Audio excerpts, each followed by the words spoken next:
Okay, go ahead and call the meeting to order. Would all who wish join me in the Pledge of Allegiance? I pledge allegiance to the flag of the United States of America and to the republic for which it stands, one nation, under God, indivisible, with liberty and justice for all.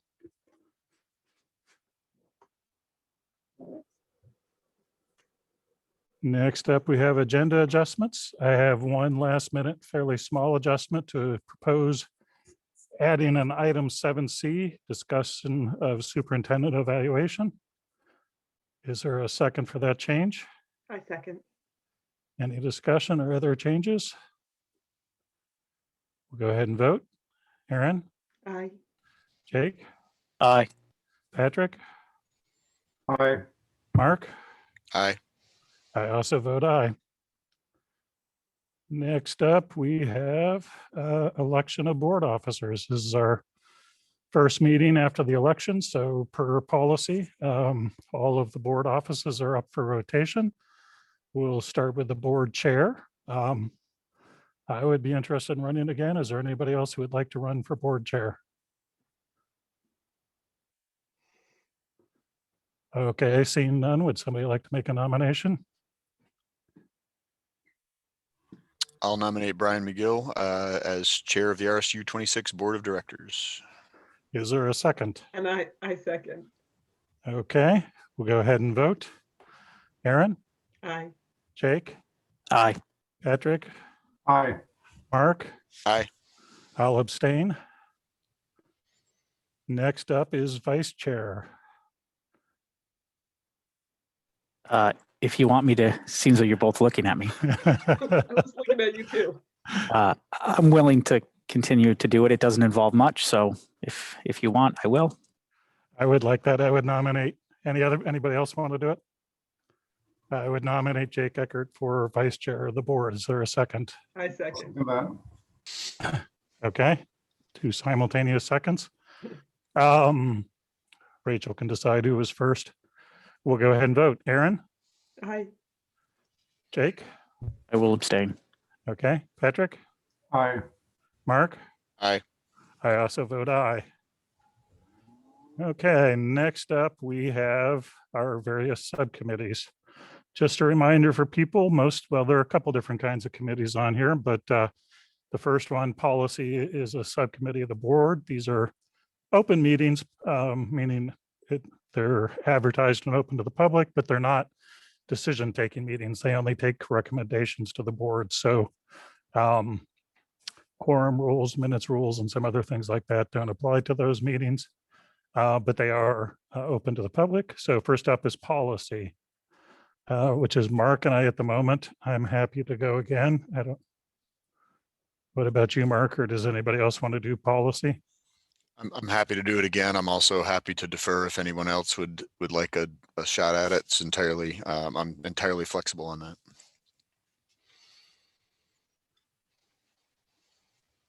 I will make a motion to nominate Brian McGill and Mark Brewer to the policy subcommittee. And I second. Okay, any discussion? We'll vote. Aaron, Aye. Jake, Aye. Patrick, Aye. Mark? I'll vote for you and abstain on myself, or if I have to, I'll abstain for the whole motion. We just made a mess for Rachel. I'll abstain. All right. Next up is UTC. I like that committee. I would be happy to stay on that board, but if someone else would like to do it, I'm happy to let someone else do it too. The timing of those meetings and spruce as well sometimes is a problem for me. So I'm more than happy, Aaron, to allow you to stay on that committee. It does seem like a great committee. It's just the timing of the meetings doesn't work for me at all. I'm not hearing anybody else jumping up. I would motion to nominate Aaron Ellis as the representative of RSU 26 to the UTC. I will second. Any discussion? Go ahead and vote. Aaron, Abstain. Jake, Aye. Patrick, Aye. Mark? Aye. I also vote aye. Next up is Spruce. I am willing to continue to do it unless someone wants to jump in and do it.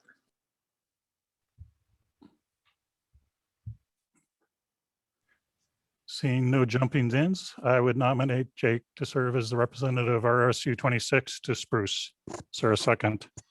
I second. Any discussion? We'll go ahead and vote. Aaron, Aye. Jake, Abstain. Patrick, Aye. Mark? Aye. Also vote aye. Next up is Curriculum Committee. I think technically it was Mark and Leo. Usually I went as well. I'm ex officio out of the board chair position. I'd be interested in being on the curriculum committee. Okay, great. Anybody else? I'm interested in doing it again. I'm also, of course, interested to defer if Jake or Aaron would like to join that committee. Not seeing any jumps, so I would nominate Mark Brewer and Patrick Rowe to be on the curriculum subcommittee. Is there a second? I second. Okay, we'll go ahead and vote. Aaron, Aye. Jake, Aye. Patrick, I'll abstain. Mark, I will abstain as well. and I will vote aye. Next up is Facilities and Building Committee. I think that's been myself and Mark. It's about once a month. It's also not a permanent committee, but probably, well, certainly for the bulk of for the remainder of this full year, it will still exist. I think it's important that Brian stay on that committee. I mean, obviously everybody can make their own decision on that, but I think that he's done far more than just serve on that committee. He's been part of like the central team along with Meredith and Brent that have seen virtually everything that's gone on with that project. So I think Brian, unless he's unwilling to do it or people are unwilling to have him, I think it's important that he stay on there. I'm willing to continue to do it, but the same as with the other ones, I'm also willing to step aside if anybody else would like to jump on board, but I hope Brian will want to continue. I'm happy to continue. Anybody else? I will make a motion to nominate Mark Brewer and Brian McGill to the Facilities Building Committee. I second. Any discussion? We'll go ahead and vote. Aaron, Aye. Jake, Aye. Patrick, Aye. Mark, I'll abstain. and I will abstain. Next up is the Wellness Subcommittee, which is required to exist by policy and indirectly by federal law.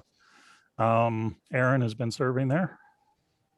And I'm happy to continue serving, just like everything else. I'm happy if someone else wants to do it. I think there'll probably be more action coming up with that committee than we had this year, but I think there's a lot of stuff that we could work on next year. I will make a motion to nominate Aaron Ellis to the Wellness Subcommittee. I will second that. Okay, any discussion? We'll go ahead and vote. Aaron, Abstain. Jake, Aye. Patrick, Aye. Mark? Aye. I also vote aye. The last two committees come out of our contract with the unions, and they're basically written into the contract. So the board has two representatives to each. Stipend committee reviews stipend levels for teaching position, co-curricular, extracurricular positions, and the JPDC is a discussion and concerns group. I think Leo and Aaron were the stipend committee the last year, but as we've said all along, nothing has to be set in stone. Anybody want to serve on the stipend committee? I'd be happy to be on the stipend committee. Get to know more about that. Yeah, I think it's a great one for that. I'm happy to stay on, but I'm happy. I think it's a great one where you get to see everything that's kind of going on extracurricular. So I would nominate Aaron and Patrick to be our representatives to the stipend committee. I'll second. Any discussion? Okay, Aaron, abstain. Jake, Aye. Patrick, Abstain. Mark? Aye. I'll also vote aye. And last up, we have the JPDC, Joint Professional Development Committee. That was myself and Jake last year. I am happy to continue to do it unless someone wants to. The same for myself.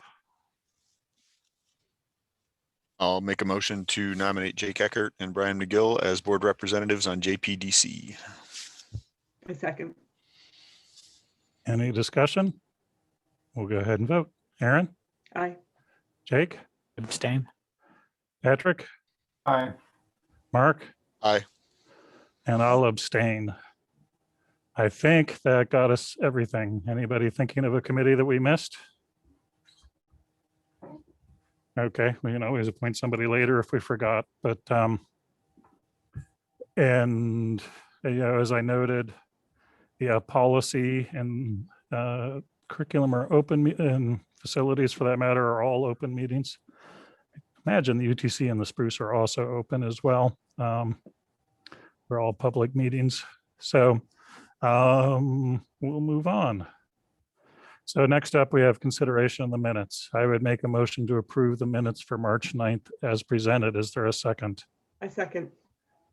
Is there any discussion or corrections? Was that, I thought I saw something in there, but maybe I'm mistaken. I don't see it right now. It might have been corrected already. Okay, we can always go back if we find something. Yeah. Any other discussion? Okay, we'll go ahead and vote. Aaron, Aye. we're getting good at lip reading here. Jake, Aye. Patrick, Aye. Mark, Aye. I also vote aye. Next up, we have warrants. So I would make a motion to approve payroll warrant 19, regular warrant 19, and bond warrant 33. Is there a second? I second. Okay, any discussion? We'll go ahead and vote. Aaron, Aye. Jake, Aye. Patrick, Aye. Mark? Aye. I also vote aye. So now we come to public comment. Floor is open if anybody would like to make a comment. The other public comment is at the end of the agenda, towards the end of the meeting.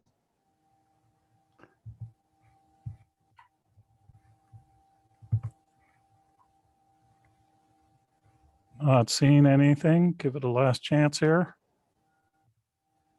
Okay, we'll go ahead and move on to acknowledgements. Aaron? I just wanted to acknowledge everybody who helped put together the vaccinations for the teachers on Saturday. I think that's super exciting. And I also wanted to acknowledge all the parents and students of kids who have been quarantined during this year. Now that I've gone through it, it's a real challenge, and my hearts and soul goes out to everybody else who's had to do it. So great job, everybody. Jake? Yeah, I'd just like to acknowledge Leo Kenny and his service to the board. Seems like he comes and goes now and then, and I'm sure we'll probably see him in the future at some point again. Patrick? I'd like to, kind of second a lot of what Aaron just said. Having not gone through it personally, I can only imagine. Really, I want to acknowledge the students, because I think that they've borne the brunt of this pandemic in terms of how it's affected them. And I think it's really incredible how resilient, at least the younger kids have been that I've observed. I just want to note that that's really kind of special to see. Mark? First, I got two tonight. First, I'd just like to echo what Aaron said, in particular, call out our school nurse, Karen Martin, for her efforts to get our teachers vaccinated. There's been some stories in the media that teachers in some other districts are feeling kind of left on their own to try and figure out how and when to get vaccines. And it seems like it all came together pretty quickly and efficiently here. And sounds like everybody who wanted access got access. So I appreciate Karen's efforts on that. And then second, just again, to echo both Aaron and Jake, just acknowledge and thank our former colleague and my friend Leo Kenny for his dedication and service to the Orono School Committee, and just express a little bit of sadness for some of the things that were said about him over the past few weeks. So thanks, Leo.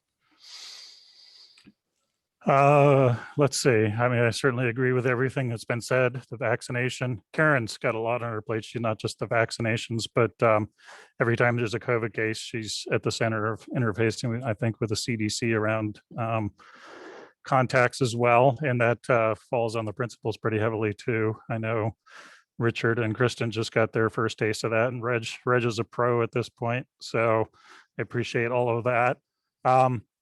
I would just like to thank everybody who ran for public office in March. That extends to the town council too. It's it's one thing to volunteer time. It's one thing to be informed about what's going on in the town, but it's another thing to put yourself out for an election. The vulnerability of that and kind of putting yourself up to your judgment of your neighbors. So I really appreciate, and there are plenty of times when we don't have anybody who's running, or we have to shake the trees really hard to get even one person to run. So it's not a given that we will have these spots filled. So I just appreciate everybody who chose to put themselves out there and run, and hope that people will continue to do that. And I would second, Leo's been a great colleague, but he's also just been a huge contributor to the schools on every level you can imagine. Coach, reading tutor. I think it's hard to find somebody who's as invested in the public schools as Leo is. So I'll stop there. And Meredith. Yes, I wanted to just extend also similar thanks and recognition for Leo for his service. Also want to congratulate and welcome Patrick to the board. We look forward to having you on the team and work with you, and Patrick and all, just appreciation for community members willing to serve in these roles, because it's quite a time commitment, and beyond just attending board meetings, which is a big time commitment in itself. So thanks to all who stepped up to be willing to do that, both on our board and the town council, as Brian said. I also had on my list about the vaccine clinic. Karen was at center in setting that up. So certainly want to echo that, but also I want to acknowledge PCHC, who is willing to partner with us and bring a whole team of people here on a Saturday to help run the clinic for us. So we're really appreciative to them. Also to Richard, who helped us run the clinic and organize the gym and be on site that day to help us just manage it. And also Kate Crane, who was here on site all day to help manage the clinic as well. We vaccinated 101 of our staff that day, and that included staff who are full day staff, but also some of our coaches, some of our co-curricular staff who aren't on staff otherwise, some of our substitutes, a bus driver. So we had, many staff members here, and we were able to accommodate everyone who wanted to come that day. And in addition to that, Karen networked with PCHC to get other people appointments throughout the week. If they couldn't come on Saturday, they got in other times during the week at PCHC. So a lot of effort to making sure there aren't barriers for folks. And, I'm just really thankful that we were able to put that together. Also, finally, want to acknowledge Meredith Diamond, who led our professional development work last week on the 18th and 19th, and it was fantastic. I know you're going to hear more about that in her report, but just wanted to acknowledge her work on that, and it was very well done and well received. I think that's it for my acknowledgements. Any missed acknowledgements? We'll go ahead and move on to reports. Lisa, you want to start us off? Absolutely. Good evening. You all stole my thunder regarding Karen and her work this year. She's been amazing. As far as special education goes, there are plans in place to look at what our needs are in the fall, but we've had 2 recent resignations that have led to a lot of work on how we're going to meet the needs for our students for the remainder of the school year. And I have asked Jess Gagne from the middle school. The resignations have been at ASA, and the teachers who have, we're very sorry to see them go. They've done a lot for ASA, but this is part of their plan and regarding their personal growth. So we wish them the best. Jessica Gagne works at OMS, and I've asked her to step in for the remainder of the school year after April break as one of the teachers in our behavior program. And I've also asked Kara Pawson, who is a certified teacher. She's certified for elementary, but right now she's working as an ed tech for the high school program. And Kara has agreed to come down. She's working on her emergency 282 certification, and she's also working on getting her special ed certification at the same time for her future. But they'll be coming down after April vacation to support our students. They've already been working with the staff to get to know the students, to get to know the program. We have a plan in place to integrate them. Their positions will be filled by subs for the remainder of the school year. But I'm feeling confident that this is a good short-term plan. It'll allow us to meet the needs we have and not rush us into making some pretty important decisions for the 21-22 school year. Summer school, I see that on the agenda.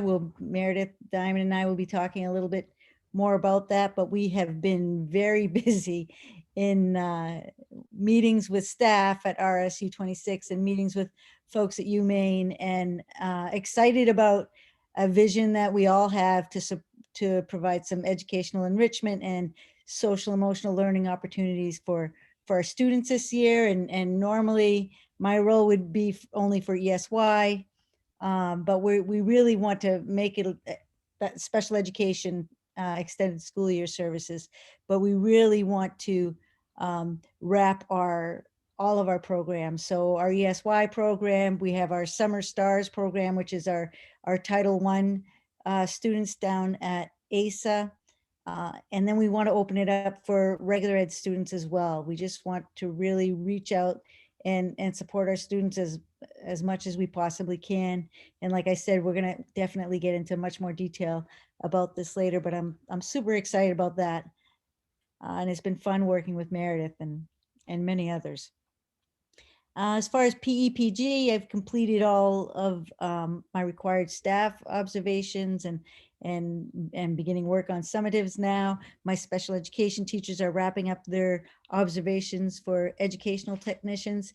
I feel like we're doing so much to wrap up this school year, and we're also working hard with planning for the upcoming school year. We've got meetings planned for our students that will be tuitioning in, and meetings planned for our incoming kindergarten students as far as those that will be receiving services. So I feel like I have one foot in both worlds. So it's very busy time.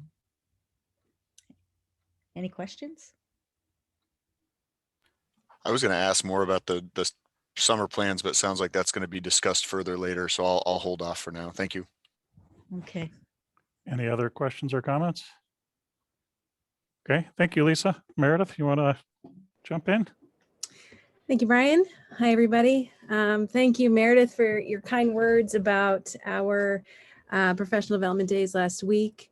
And although I'm the one offering this report, I just want to highlight the fact that the planning for our time together last Thursday and Friday really was a culmination of a lot of discussions and a lot of input from across the district in its effort to really hone in on district priorities of figuring out where our students are so that we can support them accordingly and moving us forward on the equity and inclusion continuum.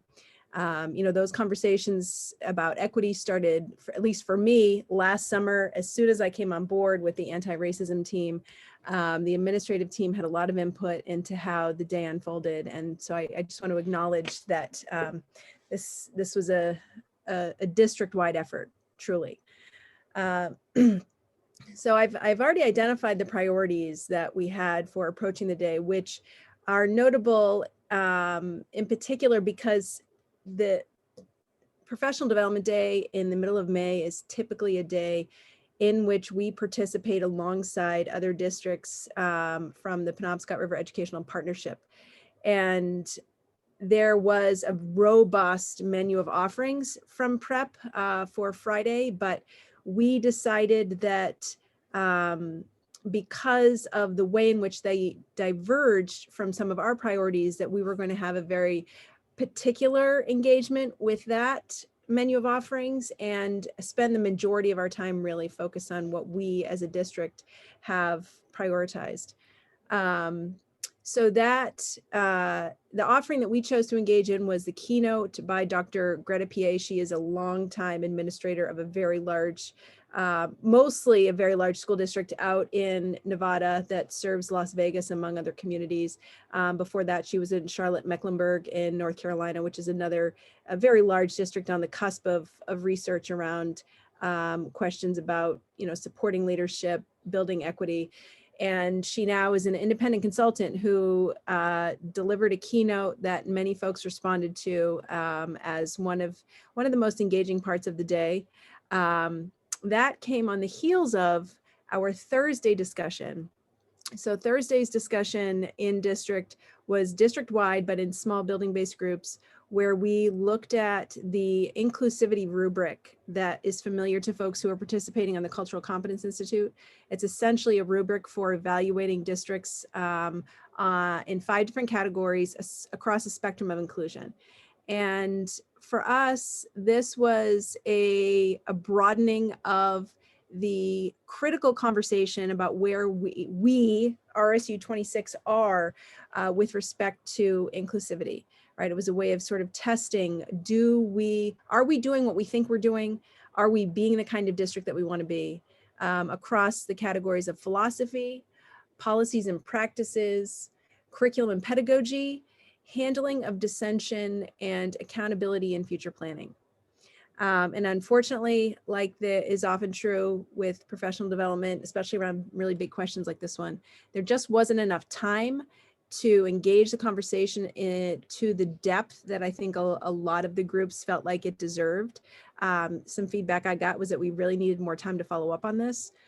So I'll be bringing that concern to the admin team, and we can figure out what the next immediate steps are. I think we have an idea as a district of where we're headed, but in terms of next immediate steps in buildings, what that looks like. But as you can see on the report, unfortunately, the categories, I linked the inclusivity rubric to the report so you can reference that. The colors on the rubric don't align with the colors on the graphs, just so you can note. On the graphs, the purple forward action school, that's considered the highest achieving end on the inclusivity spectrum. And purple pro action school is the second highest tier. And then it goes down from there all the way to negative action school. But as you can see, just from the first glance, overall, we have some pretty validating perspectives as a faculty on our inclusivity as a district in most areas. And the lowest area, as you can see, is for curriculum and pedagogy, which was dominated by both pro-action, but a lot of symbolic action. You can read more about that on the rubric itself, but you can probably infer what that means. So this is, on the one hand, encouraging. On the other hand, raises questions about what are the folks who identify us as a reaction school or reaction district? What are they seeing and hearing that maybe the rest of us aren't? And how can we continue moving us with respect to these graphs away from the purple and toward the blue of the forward action school? The discussions were recorded both by these rankings and by specific feedback for each of these categories. And that's feedback that I have shared with building administrators and that I'm sure will be part of the next phase of our conversations. So that was our, the keynote and the rubric conversation on Thursday were those in which we dug into questions of equity and inclusion.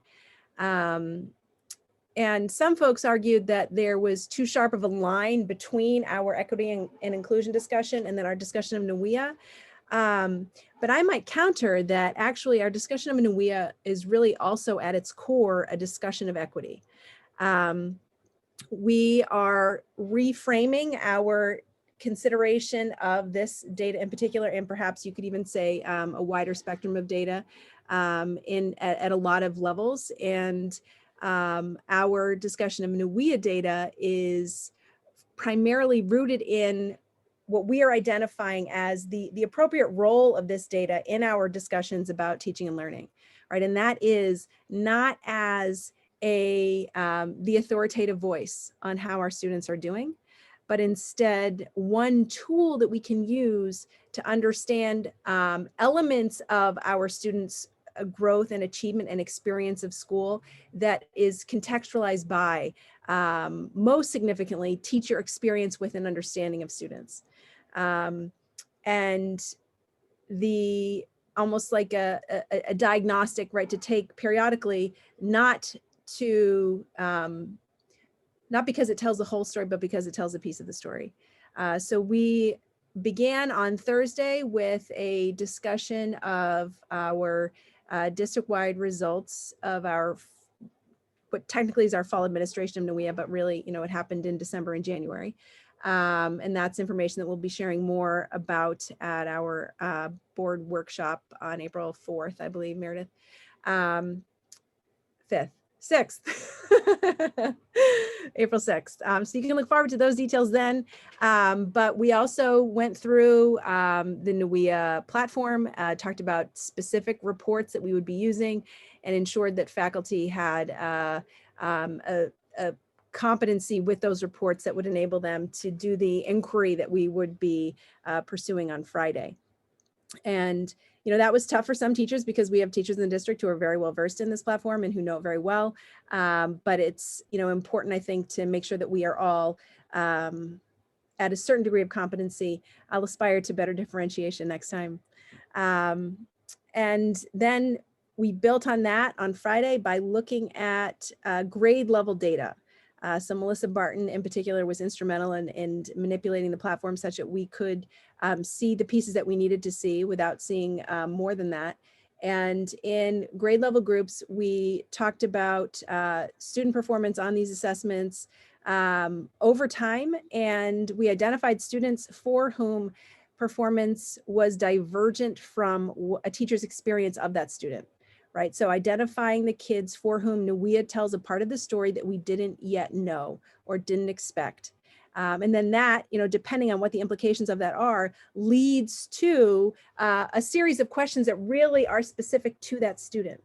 And I consider this a discussion of equity, right? Because this is one way to identify what might be an inequitable experience of school for some students for reasons that we can't see or didn't know about had we not found this window. So that was phase 1 of our conversation on Friday. And then phase 2 of our conversation on Friday was our first foray into the consideration of the intersection of achievement and growth, right? So NUIA provides an achievement snapshot, and NUIA identifies expected growth that then each student either meets or fails to meet in any given interval.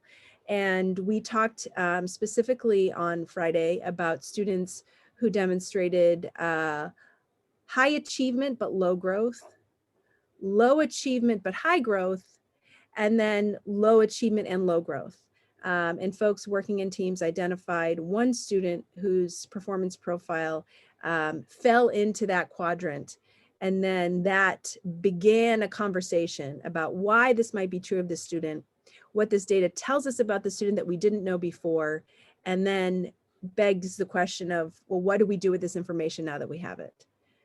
So it was, in terms of a data analysis workshop, I think a fairly intimate inquiry, right? Not into grade level understandings of how our students are doing, but really finding kids whose story needs amplification because of the fact that they may have needs that we're not addressing. So that was the focus of our work together on Thursday and Friday, and I'm happy to answer any questions folks have. Any questions or comments? Just got one quick question, Meredith, regarding the survey results for the the inclusivity questions, the levels of inclusivity. Why are those ends so small? Because folks were working in building level groups, right? So these are individual responses. Okay, so These there's are- a group. Okay, got it. Thank you. I guess I would just add that I'm excited to hear that you're using the quadrant graph in WIA. That's always struck me as one of the most powerful tools, especially as you say, to really get into individual needs. You know, it's great to come back with a general statistic and show that we're above the national average, but you know, on one level we should celebrate that, but on another level, given our student base, our investment per student and everything, you kind of hope we're above the national average. And so really diving down to that student level and finding students who are high achieving and not growing, students who are low achieving and growing, and all four of those combinations, I think is a great tool. So glad to hear it's being used and looking forward to discussing it at the board workshop next meeting. Anything else?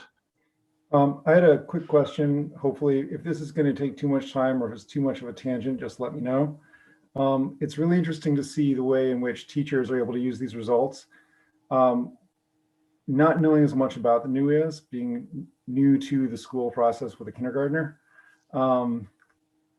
has there been any work done looking at student perspectives of the exams and how student perspectives affect results? Because it occurs to me that, you know, if you've got a class of kids who really understand that, hey, this is a tool to help us make sure that you're learning as well as you can, and if you can get kids motivated, that you'd get a different set of results than saying, okay, we've got to take this test tomorrow.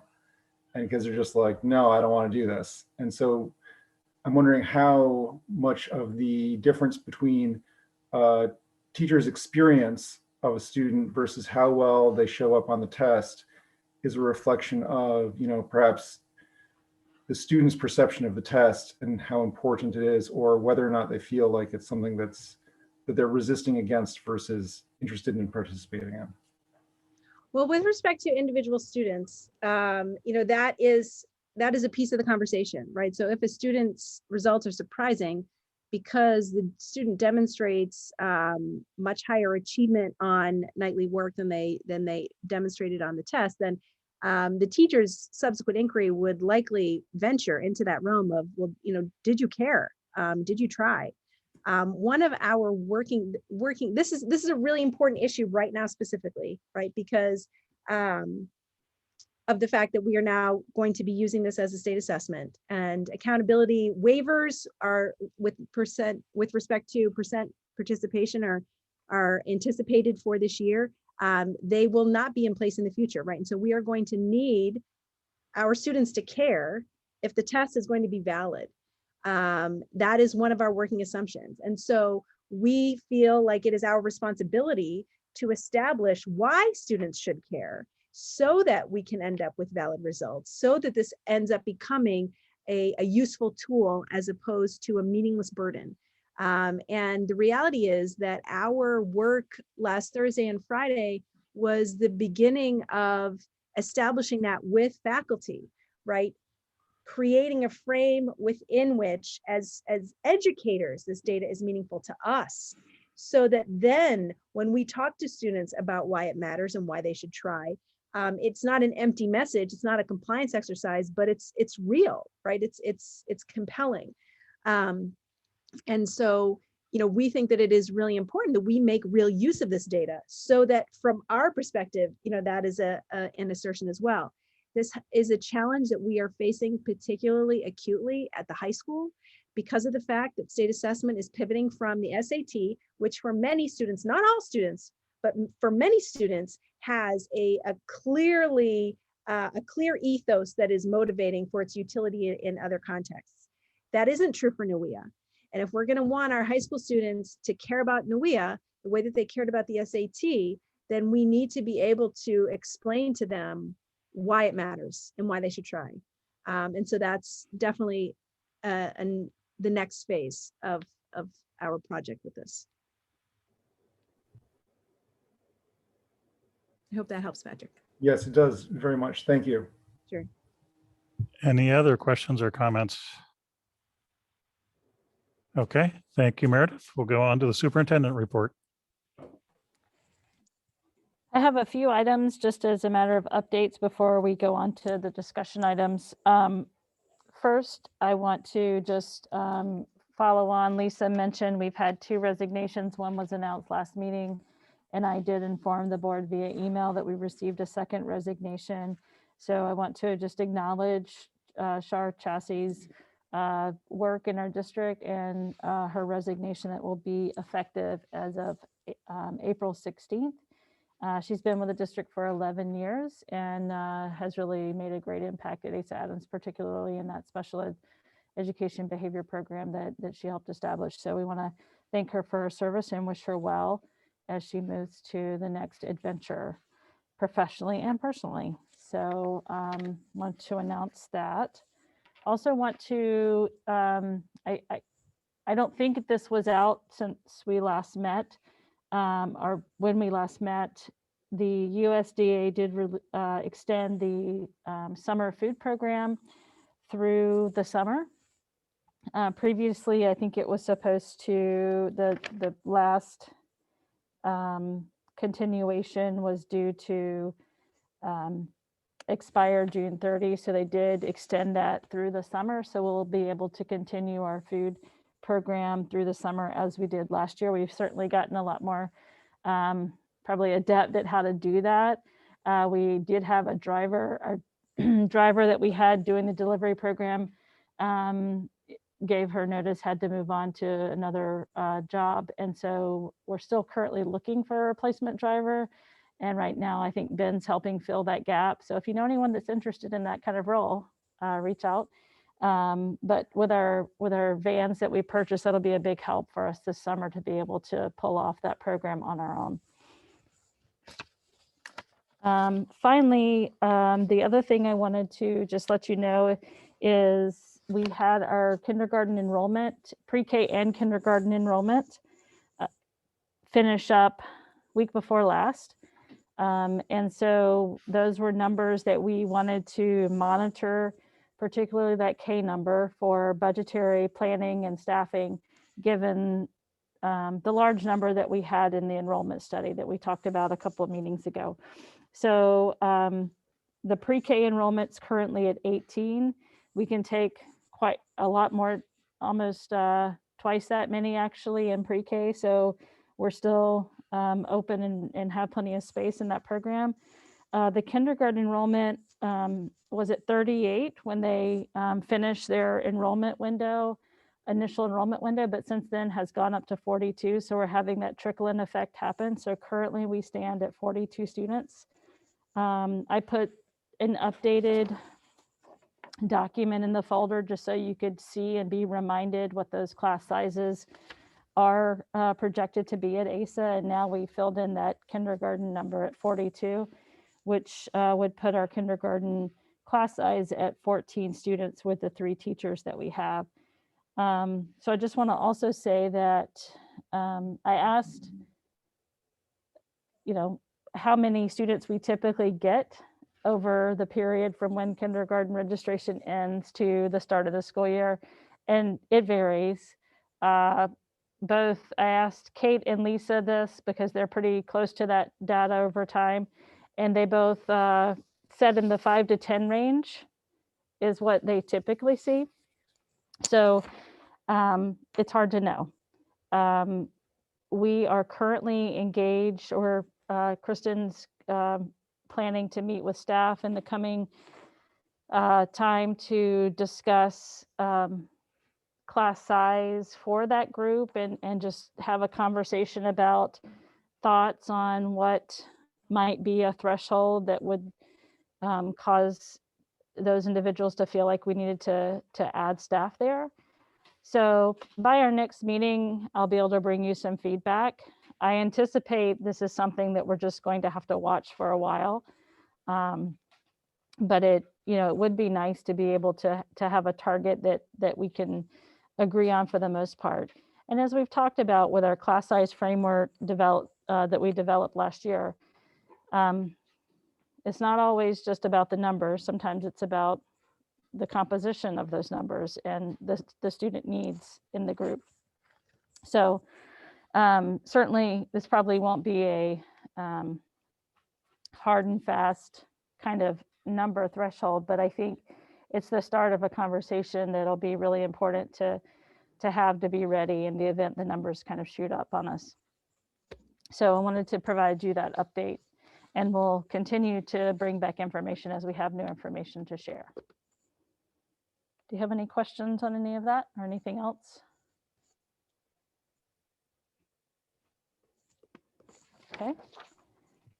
Sorry, Patrick, did you have a question? You're unmuted. Yeah, just I think that when I look at the special ed for kindergarten projected for next year, it's at 6. Is that because we just don't fill in guesstimates for kids who aren't in pre-K, or? Pre-K students who are special education typically are being served in other programs, and so they're typically not in our pre-K. And if they come in and need some services, usually we coordinate that with CDS to provide services.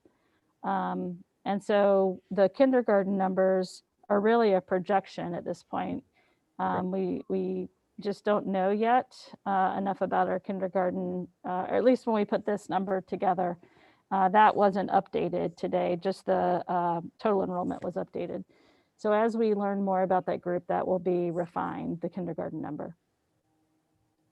Is the placeholder number usually on the low side, or do we, because I saw a few years ago, there was, number of 10 for kindergarten.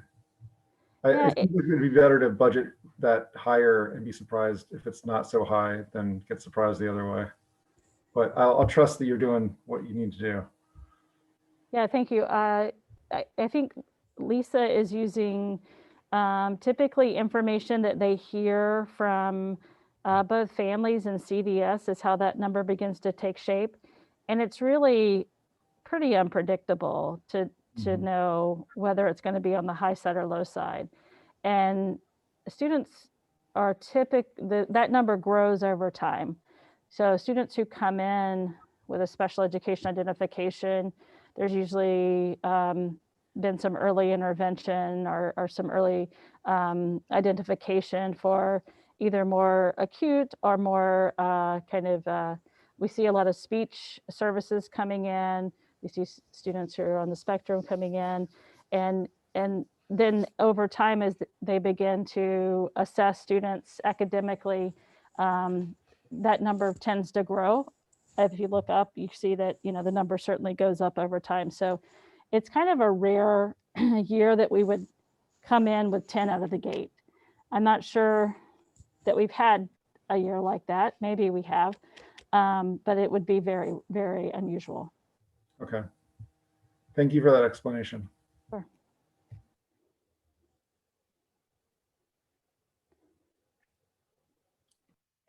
So shall we move on to discussion?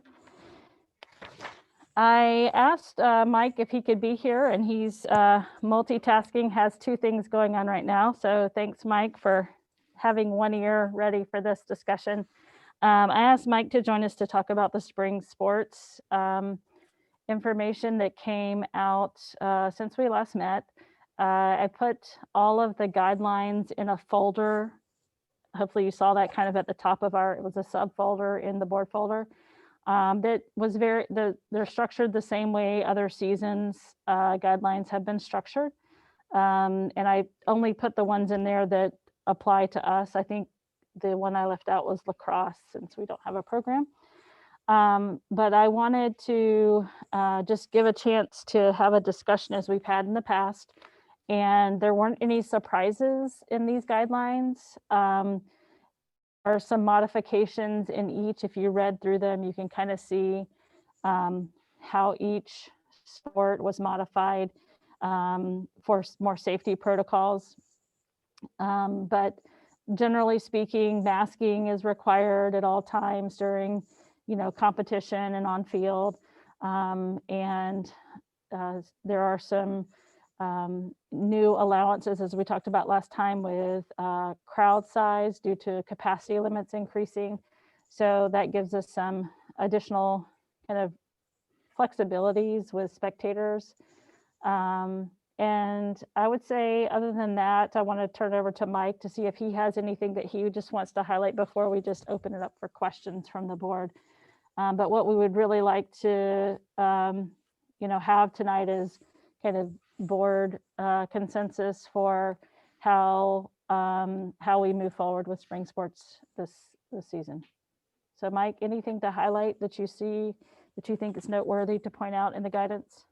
Yeah, I just want to touch on a couple of things with baseball and softball. We've got some, and Mark knows this as well because he's heavily involved in Orno-VZ Little League. Is that there's going to be some restrictions that we're going to have to or guidelines, excuse me, that we're going to have to abide by in the dugout area. And so we're going to be limited to the number of people that we're going to be able to have in the dugout area. So we're going to have to put some team members outside the dugout, outside the fencing, physically spaced.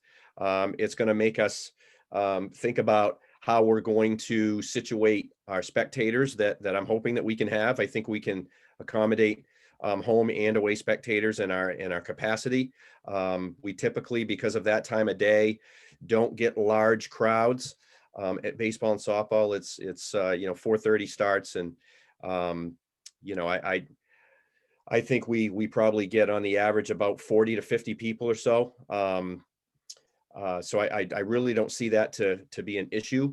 I think we can go ahead and offer spectators for both, but where we're going to put those spectators is really going to be key, because we need to make sure that we keep them away from our players. And if our players are going to be required to be outside, some of our players are going to be required to be outside the dugouts, beyond the out of bounds lines, we're going to have to create some spots and some dividers to where those fans are going to go. So probably going to utilize some smaller sets of bleachers for visiting fan and for our home fans in the outfield on the softball field, and then use the roadway for baseball. But I'm still working on that. Our fields are unique in terms of where fans can stand. I certainly don't want any fans or our players behind the plate. I don't think that does anybody any good. It has potential for some conflict if you're not liking the ball in strike zone. But I want to make sure that we separate our players and our spectators. I would say baseball and softball have, out of all of the sports, have the most guidelines that they have to adhere to. Tennis was pretty minimally impacted, and track the same way. Just the cleaning of the implements, the batons, those types of things. But our coaches and I had a really good positive meeting last week, laid out all the guidelines for them. And, I think the best thing is that this was good news. This is a step in the right direction. The kids know that they're going to have to be masked. The kids that have just went through the winter, I don't think that's going to be an issue for them. The kids who have not played a sport yet are used to wearing a mask in school, but I think it'll be a little bit something to get used to, but it's easier to get used to outside than it is indoors. So I think the transition will be pretty smooth. And then I think the biggest challenge for us will be the busing, will be the transportation, because those restrictions, those guidelines in terms of physical spacing have not been lifted. So I've been really this whole week have been in contact with SEER to see what the possibility of us getting multiple buses for baseball, softball. Typically, those are two teams that travel together to away games, and they have let me know that they don't foresee huge problems with that, as long as we don't have a lot of other teams out on the same day, that they can accommodate us. So I think our baseball and softball teams will be able to still play the same day. They'll just have to take separate buses to the same location. And that will allow us to spread out the players on the bus and stay within those guidelines. So track is going to have to take two buses everywhere they go. But right now we only have one day where we're playing baseball and softball that we have a track meet. So that worked out pretty well. So other than that, the spring sports schedule is done. other than I've got to get some JV tennis and JV baseball and softball, games together. I think one of the challenges that we'll have, and I kind of explained this to Mark the other night, was between varsity baseball, varsity softball, and then our JV teams, which it looks like we're going to be able to field full JV teams in both sports this spring. And it also looks like we're going to be able to field A and B teams in the middle school. Those are great problems to have. The more kids playing, the better. But it is going to put a time crunch on our fields for practice time. So we've got to, I've just asked my coaches to be understanding and flexible, and we'll do the best we can to get all the games in, but plus get adequate time for our kids to practice in between those times too. Pray for good weather. Mike, can you address track and the amount of athletes and where those will, obviously we can't host, but how that will work with spectators? Is that going to be too many, or how will it work? Well, in terms of meaning just at a track meet itself. Yeah. So obviously we're the traveling Wilburys again, for another year, but that's going to change. When we go to track meets, it'll be capacity. It'll be that 75% capacity until May 23rd, and then 100% after that. I have not heard any of our schools in the PVC that are going to limit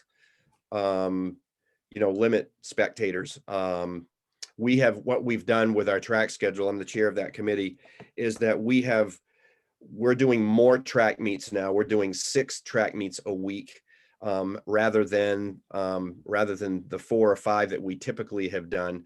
Bangor, we lost their track. So some schools are taking on a little bit extra of a burden to host more, but we're keeping the number of schools down to about 4 and no more than 5. So typically what we used to have is it wasn't uncommon to have 8 schools at a track meet. And obviously it wouldn't be Bangor, Brewer, Herman, all the big ones, but we would spread it out. But we've been able to, with creating more track meets over the course of the week, we're going to run one on Thursday, 2 on Friday, and 3 on Saturday. That also allowed us to free up time for the middle school track meets if they wanted to go on a Tuesday and a Wednesday. But all of the schools that have tracks that are going to host meets are going to allow spectators, and feel that because the track meets are going to be lower in school numbers, that we'll be able to support that fan base. Thank you. So any questions or feedback? Just to make sure I have it right and to summarize it for people who might not have had a chance to read this, I think it basically boils down to everybody wears a mask, even athletes on the field, and 6 feet for anybody who's on the bench or in the spectators. Is that I know there's specific guidelines about cleaning javelins and bats and things like that, but big picture, have I got the basic guidelines for the spring? Yeah, and obviously the spectators would be the same way that we did it this fall, which would be if they're in the same household or whatnot. Obviously, they can sit as a family and whatnot. So, and I'll be posting those guidelines to all of our families as well, just the expectations. But we'll have signage out on the property again, like we did in the fall, so that people know that they've got to be masked. And we'll handle everything just like we did in the fall. If someone's not masked, or if someone comes in and thinks that they're vaccinated and they don't need to mask, we'll stop the game and we'll remove the individual, and we'll take care of it just the way that we would any other time. Smack them down. I don't, you know what? I think people are going to be so happy. Parents and whatnot are going to be so happy that they're going to be able to see their kids play in person now, that I hope that they'll be willing to do anything. Mike, if people wanted to drive their own kids to the events, is that kind of okay? Absolutely. Not kind of. Yeah, absolutely. Yeah. We had that happen several times this fall, and I would imagine that it will probably happen a little bit less this spring, just because we're in a different spot than we were. But yeah, no, that is the only thing that obviously we need to know about that ahead of time, just so that the coaches know for attendance purposes. And that's the other thing. I am going to require the coaches to remain vigilant every day with attendance. They need to keep attendance every single day at practice and whatnot, so that if something were to happen, that we'd have access to contract tracing. And the other thing that I mentioned to our coaches was that it's not ideal, but they may want to start considering splitting their groups. Like, for instance, with our baseball and softball teams, once tryouts start, it might be wise to split our groups and utilize different areas, because again, if we were to get contact tracing, it wouldn't take down our whole program. I've got a few questions about sports. Am I correct in assuming that, or am I understanding that the current guidelines are what we follow as long as we're in the green setting, and that those change significantly once we go to yellow? Correct. Yep. Okay. I guess my biggest concern with this is that I agree with these guidelines, and I think that they're really good accommodations. And I think that when we are in a state of low transmission, I would love to see things move forward like this. The green rating that we're under currently and have been kind of all year, the Maine Department of Education states that green suggests that the county has a relatively low risk of COVID-19 spread. Schools may consider in-person instruction, et cetera. And so by definition, they're saying that the county has a relatively low risk of COVID-19 spread. And I think my concern is that if you go to the US CDC education site, they're grouping schools into categories based on risk of transmission. And currently in Penobscot County, we're not in a low risk. We're not in moderate risk. We were in substantial risk as of last week, but we're actually going the opposite direction. We're currently in high risk. And so I see a big disconnect between, you've got a color-coded system at the state level, kind of saying low, moderate, high. And you've got, and with a very opaque way of measuring things that hasn't changed all year. I mean, we were still green when we went through the big spike we saw back around the holidays. And then you've got the US CDC that's looking at risk, and we have seen an increase in cases, not a decrease.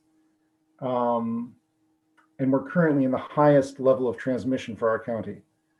And nationally, we're not the highest county, but we're in that top tier. And so I guess my question is, how do we justify operating under a system that looks at risk in a way that hasn't changed throughout the entire history of the rating system? We've had a few counties in the state went to yellow. I don't think anyone ever went to red. We had a few weeks where we were in that green but area of concern. And I think that has benefited the students in terms of in-person classes. But I think that, what I would, if we were going to vote on this tonight, I would vote to operate under the yellow guidelines rather than the green guidelines, until that we were under the at least moderate or low transmission guidelines for the US CDC. So that's my concern. And like I said, I really appreciate the work that's gone into this and all the planning that's gone into this. And I think that these are really nice guidelines for a time when we're in low transmission. But I just don't see that we're in a period of low transmission right now. So I think during this entire process, we have held to the main framework, and those are the guidelines these are developed under, and that's the guidance to our schools. And so we haven't sought direction from the national framework or from other frameworks around. And so that's, I think, where I see our leadership for these guidelines to have come from.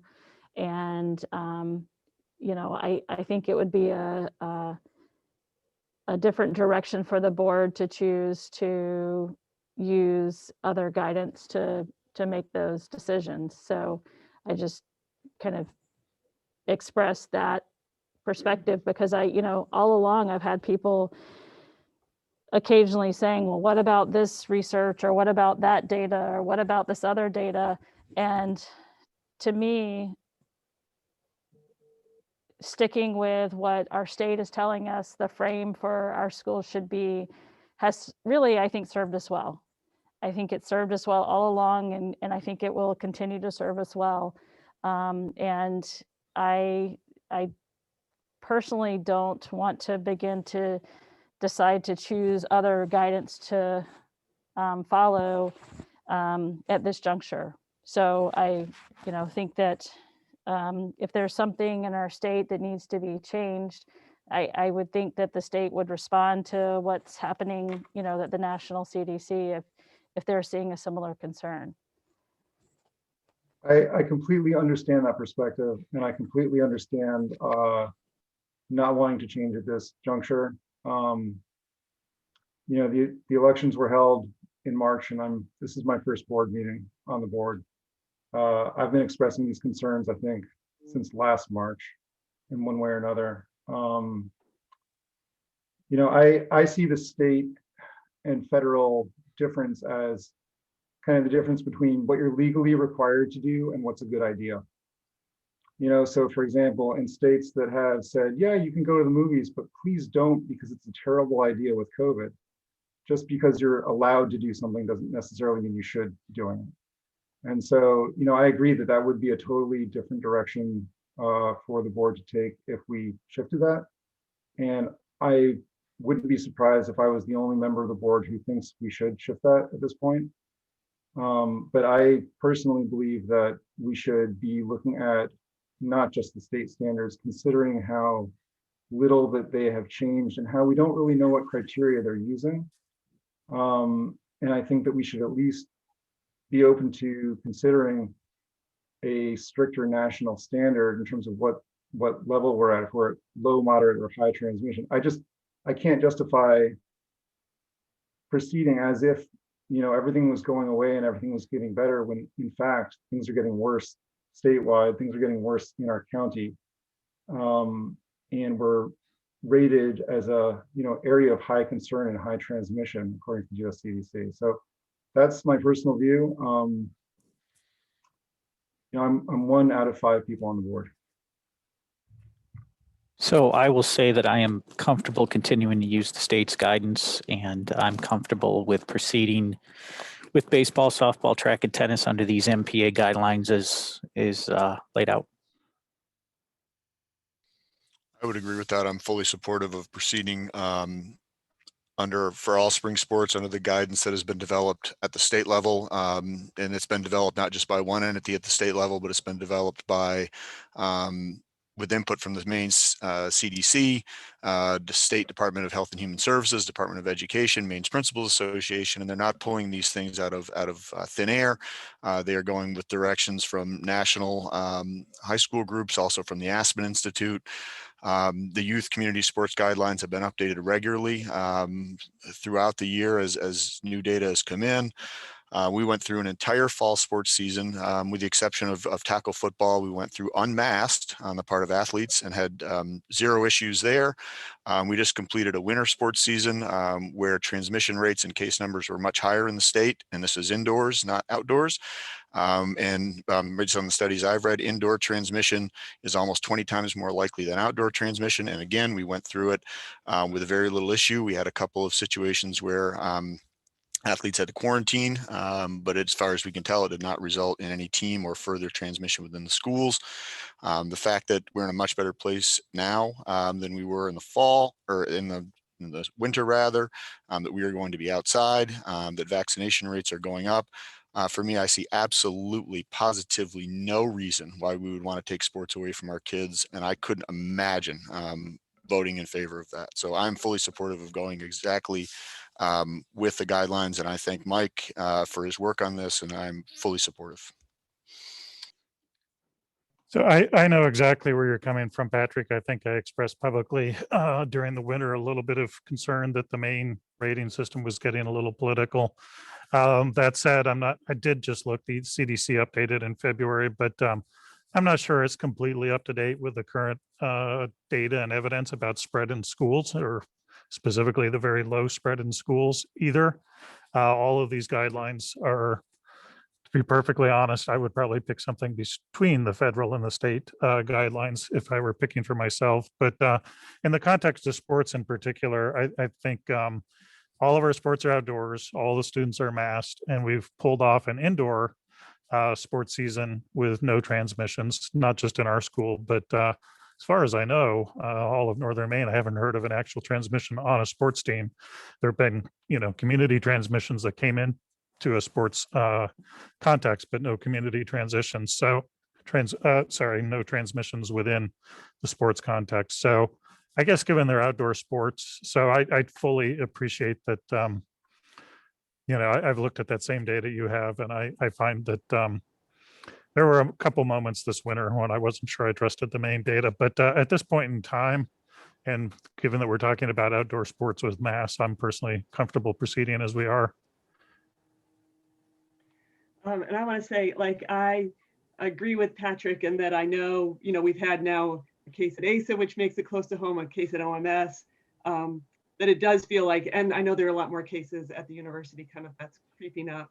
But I also really agree that I was on the other side of it for the spring sports, but now that we are the fall sports, but now that we've gone this far without any school transmission, I'm starting to feel more confident and comfortable. I don't think we should let up yet, but I think on the precautions, but I think spring sports are the lowest risk sport we've had so far. And we've been making it through, and there is just the importance of getting the kids outside and doing things at this point. I think we're at an all-time low for everybody just trying to make it through, especially the students with all the work they have taken the brunt of this. So I'm in support. But thank you, Patrick, for bringing that point of view, because I think it is still out there. We need to keep it in mind. I think my biggest concern is that when we say that we haven't had any transmission among the sports, that's not entirely an accurate statement that we can say. We can say we don't have any known transmission within the sports. And we can say that we don't have significant known transmission within the schools in the state. The reality is we don't know that because we don't have mandatory testing. We don't even have sampling testing of the students. We don't really know how many of our students have come to school with COVID and been completely asymptomatic. And in the group of students in that age range, you have a lot of asymptomatic cases. And so, I think if we went through this assuming that every single person was infected, we'd have a very different way of looking at it, and we wouldn't do anything, and the kids would never get to do anything, and it would be terrible. But we have to find, a point where I think we at least acknowledge the fact that right now there are COVID variants which are much more transmissible, which have been demonstrated to be more transmissible in students, and which we're not adequately testing for. The sampling for that statewide is incredibly low. I was just reading a report from Burlington, Vermont, where at UVM, they're seeing among students, cases are spiking right now. And they, out of all the COVID tests they did, they only tested 5 of those for the variants. And 4 out of those 5 were positive for the British variant. So this, to me, is just a demonstration of how little testing has actually been done for these variants. And considering that we know that these variants can spread very quickly from kids, I'd at least, if we are going to be proceeding with these guidelines, I would like to see some trigger mechanisms for, if we start to see variants showing up in the community, do we back away from these? Do we wait for the state to change the ratings? I'm personally not comfortable with the states waiting to change the ratings. And I acknowledge that I'm probably the only one on the board that's at that point right now. So I agree with your points about testing and variants. I guess on the other hand, asymptomatic transmissions, once our teachers are vaccinated, I feel differently about that than I would have before our teachers and vulnerable community members were vaccinated. It's a complicated issue for sure. And I appreciate, like Karen, I appreciate the expression, multiple points of view, but sounds like we're not unanimous, but I think the views are clear and we have a consensus for the administration at this point. Yes, and I would say that kind of following on Aaron, probably this is the season that feels the most, or to have the least risk in terms of both proximity of the sport to other people in the field or game of play, and the fact that it's outdoors. I think the students, this means a lot to students being able to find those connections that they've been missing, and being able to do that outdoors, to me, is going to go a long way toward really bolstering students' wellness and mental health.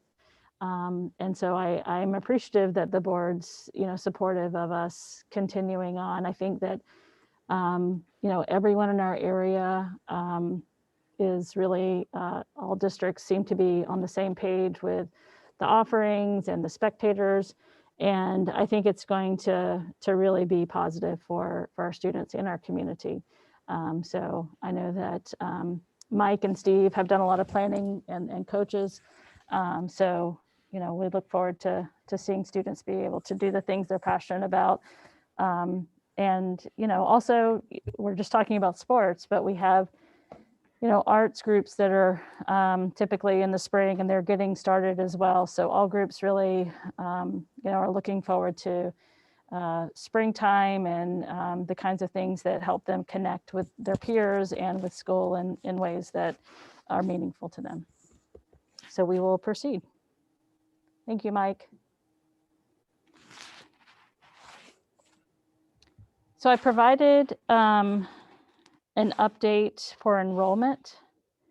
You can see that I mentioned at our last meeting, it was before we made the change to our last 3-week rotation in Q3 at the high school. And also during this time, there was the trimester at ASA changed as well. So there is some movement between the February 22nd update to last Friday. So you can see at ASA, for example, there are 10 more students who shifted to full in-person from the remote when we shifted to third trimester. The middle school was really pretty stable, as you can see, but at the high school, that large freshman class, when they had their turn for in-person, really kind of bolstered that in-person number. And we, are seeing a slight drop in the students in remote at the high school. If you go back to that January 4th update, where the high school was at its largest for the full remote, that's trending down somewhat. And I know that Reg has a survey that's been out since last week. And we'd hoped to close it, but because we weren't able to send out Power School updates due to some functionality issues with Power School, we're keeping it open another day. But I'll be able to, I put an update today in your folder about where Q4 is shaping up to be right now. So probably just transitioning to that, because that's a good segue between these two. As you recall, the plan we presented at earlier this month at our earlier March meeting, we proposed that the high school, as we turn to Q4, is that April 5th, Reg? Is that the first day of Q4? That we have ninth graders remain in that 4-day-a-week mode, and also be joined by any seniors who want to come back for 4 days a week at that point. And then after April vacation, invite 10th and 11th graders who want to come back full in person the 4 days a week to do it at that point. That's the point at which all of our staff who elected for vaccinations in our clinics would have that 2-week window under their belt. And so we feel like that's a good spot to bolster those in-person numbers at the high school with the final 2 grades. So when Reg put out the survey, you can see kind of I captured these, I don't know, midday, and I think when Reg sent out, got the weekend preview out today, that we did have some more surveys come in, but when I glanced, they're pretty much at the same percentage where this data was earlier in the day. So you can see how it's shaping up, that around right now 63% of those responding are electing for the 4-day-a-week option. And then pretty evenly split in the other groups. 19% are electing to remain hybrid and 18% full remote. Now that's just 203 students of the 370. So only about 55% responding so far. So if you're listening to this and you haven't done your child surveys, please get that done. But the high school will begin, reaching out to try to seek answers on the remaining students after the survey closes. But with this data, if the numbers held at this number, then if we had 63% of our students at 4 days a week, we would be at about 234.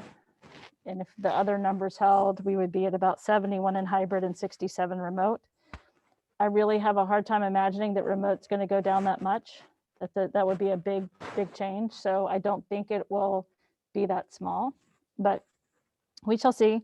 But Reg feels comfortable that the high school can accommodate the numbers as they come in. And we wanted to just follow up with this information tonight so you had a sense for what it was looking like.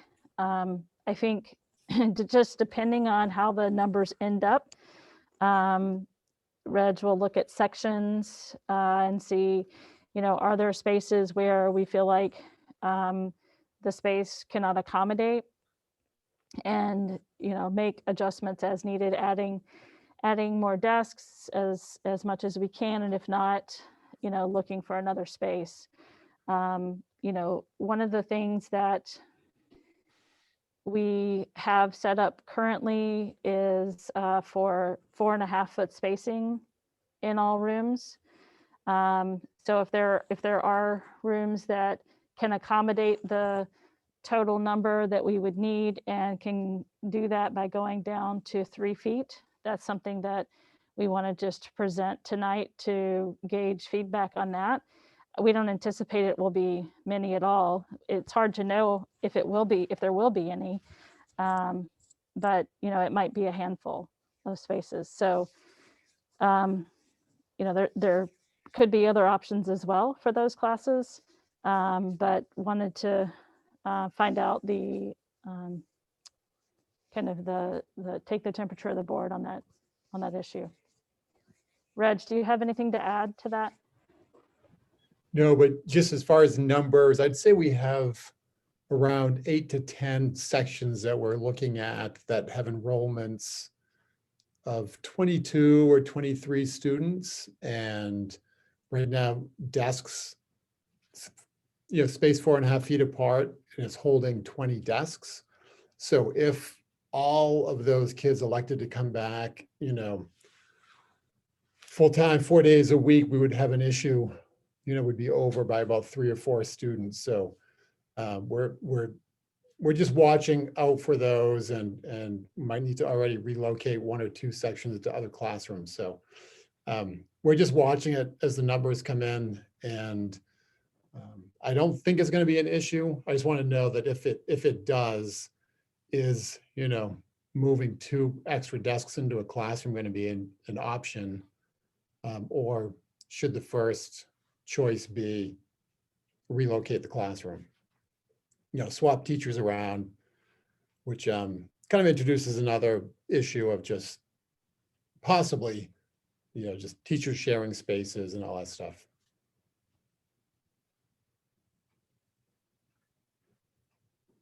I imagine the opinions will differ on this too, but I personally, I fully support, I said it last time, the general plan of bringing students back and giving full choice once the teachers are vaccinated. And we've looked at the numbers. I suspect they're probably going to come out, so we don't have a problem. I know the US CDC has kind of changed to 3 feet.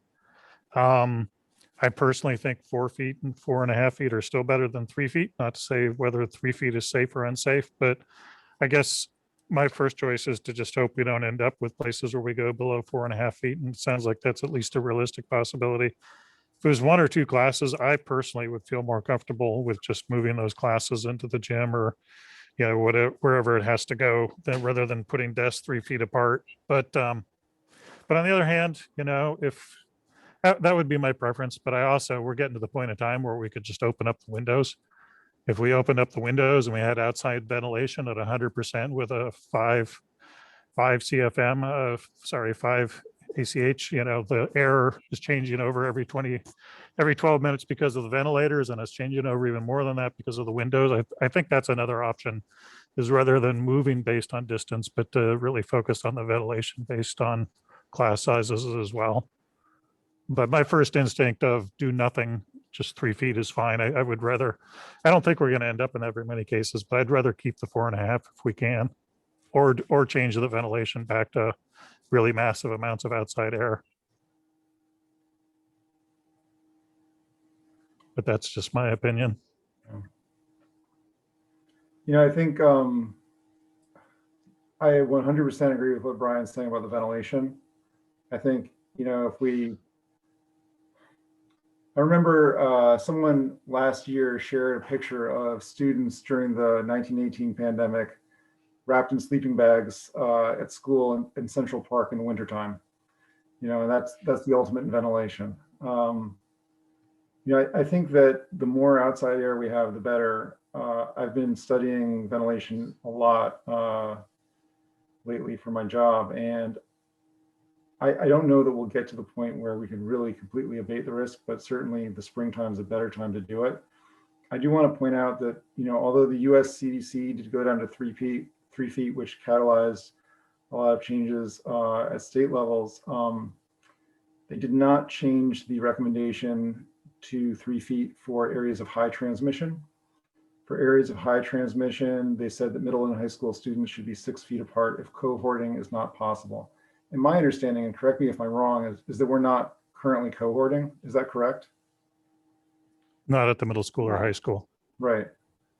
So, you know, if we're not cohorting, and again, you know, the point I made, I think when I spoke during public comment a couple of meetings ago, I forget exactly when it was, but when those studies came out showing the safety of the school environment, those were primarily based on data in school districts where they were doing a very good job of cohorting all the way up through high school. And the cohorts, I think, you know, the largest cohort size was 22 students in those studies. So I think, you know, we need to acknowledge the fact that we're not following the guidelines if we do this. We're not following the guidelines around cohorting. We're not following the guidance for spacing.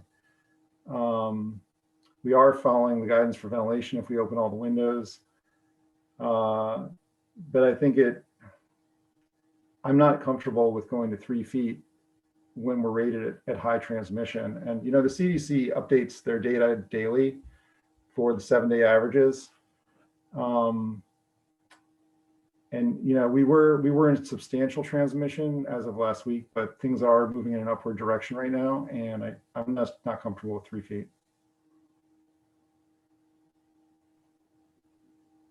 I agree. I've never been, when the 3 feet came out, I was not a big proponent, and I was not a fan. So still not a fan of the 3 feet. If there's any other option, I mean, I definitely love that we're in the nice weather and that we can open windows, and I think that does make a difference.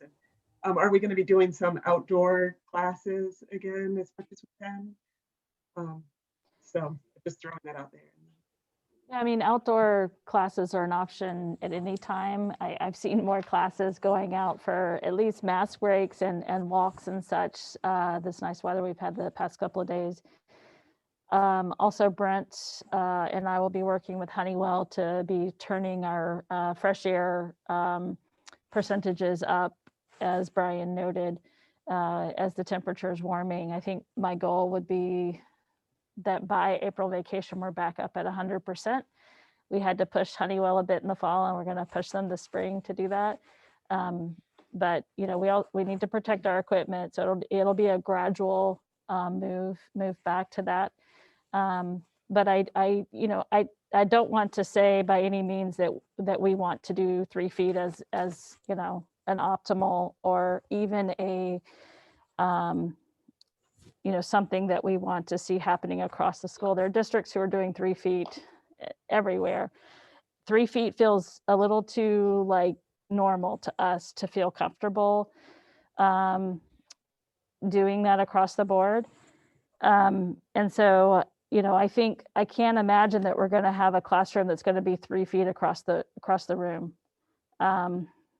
So I think what we'll do is we'll look at it as the numbers get firmed up and just, determine how much of an issue we're trying to solve. There may be no issue that has to be solved, but if there is, we will look at that and talk with staff and let you know if we're having to do that, to what extent, and give you a chance to weigh in with a little more definitive information about how much and where. I agree. My thought is let's wait and see what kind of predicament we're in before we decide what we need to do and go from there. If we've done a lot of things good, but one of the things we've done really good is adapting to the conditions that are given to us and, making changes on the fly. So my thought is, let's wait till the surveys all come in and see what the conditions are that we're working with and go from there. I would agree with what Jake said there. And I'd also agree with Brian's points earlier. The one thing I guess where I would be supportive of going to less than 4.5 feet in a few instances is if the alternative to that would be requiring teachers to change classrooms. I don't think we'd want to be encouraging teachers swapping out classrooms.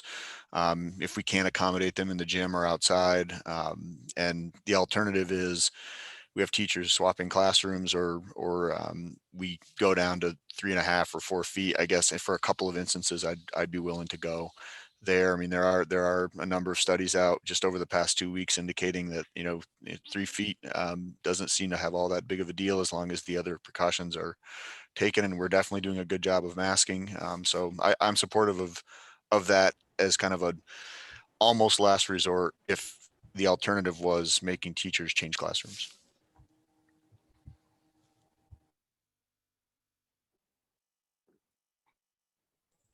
So we will chase down the remaining data and analyze that and follow up with you as needed.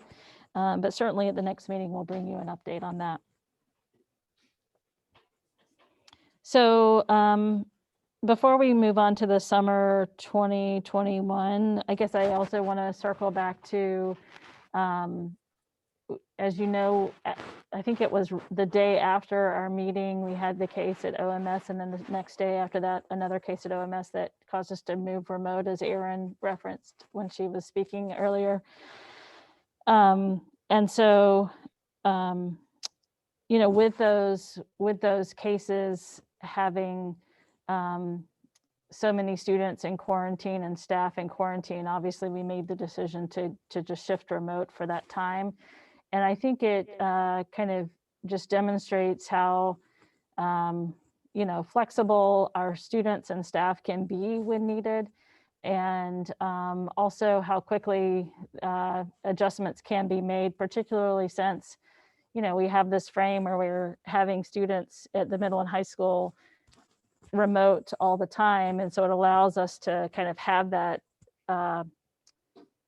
flexibility almost already made in the way they're using Google Classroom. And so I do want to just commend the middle school staff for their kind of resiliency and students through that time, because it, as was mentioned, it's hit the high school a lot and they've kind of gotten in a groove with how to respond to it. And as it hit the middle school for the first time, I know it feels so out of your control when suddenly you get that call, and it's not fun to make those calls because no one wants to be the recipient of it.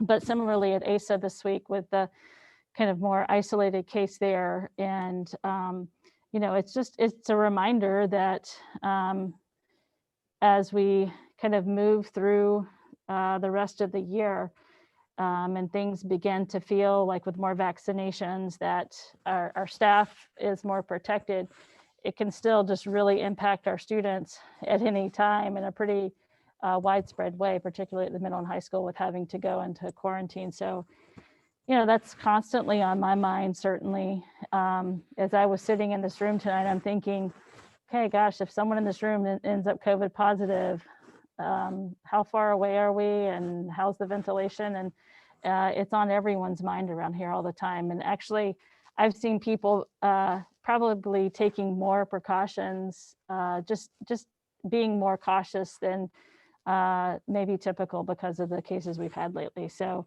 I see a high degree of compliance with students and staff in terms of masking and distancing and trying to, be thoughtful about where you go and how long you stay there. So as we mentioned earlier, the summer and beyond planning has started in a kind of thinking outside of the box kind of way. And one of the things that we really were trying to accomplish with this program is, one, how can we make it something that students want to come and be a part of? And two, how can we make it something that really gives them a positive experience with peers and gives them, just really active and engaging interactions while they're with us. So to accomplish that, we really were trying to think about, number one, our programming is pretty compressed typically in the summer. We typically offer 18 days over the course of like 6 weeks, where we do 3 days a week. And we have, a program that's pretty focused on some special education students who need extended school year services, and some students at ASA who have been identified through the Title I program for needing some support in reading or math. So with this program, we really wanted to be able to cast our net wider and bring in students who are not maybe part of those programs, but would benefit from this kind of offering. One of our concerns was, staff has been working really hard under really stressful, difficult conditions. Will we be able to staff a program that's larger and more expansive than we've ever offered before and is going to last longer? So in thinking about how to do that, Meredith reached out to a couple of people in the area. We talked with Old Town. We've been talking with Old Town. We have been talking with Christy DeShane at Campus Rec about how we might partner together to be able to offer something to accomplish the goals that we set forward. And Meredith and Lisa put together some information in the folder. So I want to turn it over to them and have them just kind of update you on where the planning stands. We don't have a definitive plan ready yet because we're still in planning stages. So I just wanted to give you a sense of what is being conceived. And I'll also say that, we are very fortunate to have ESSER funds to be able to pay for, this very expanded, more kind of inclusive program for our students this summer. So it's not often that we can say, don't think about money when you're thinking about how this can work. Think about what you would like to see happen. And if we have to dial it back, we'll dial it back. But let's just imagine it without the constraint of thinking about how are we going to pay for this. So Meredith, Lisa, you want to take over and just give folks an update? Sure. So as Meredith said, we had some pretty specific goals for this, but I'm just going to say up front, as is the challenge right now for thinking past the present moment, we do not have, in this planning, we are not at this point constraining it within parameters that are COVID guided, right? So we don't have a sense of, what the numbers in rooms would be and capacities and compliance with guidelines and things like that. Right now we have a vision and we are working to manifest a framework within which that vision can be realized, knowing of course that whatever our circumstance is when we are at a point of implementation, that it will be adapted accordingly in order to keep everybody safe, right? So I just want to kind of put that out there to start us off. So we, had our partnership with Christy DeShane and Campus Rec in the fall for our remote learning support program on Godfrey Drive. And so this conversation began in regional collaboration meetings, in collaboration meetings in district. As Meredith said, we, have had conversations with Old Town, and ultimately we felt like reaching out to Christy DeShane and Campus Rec was a logical step because of the fact that we've already built a relationship.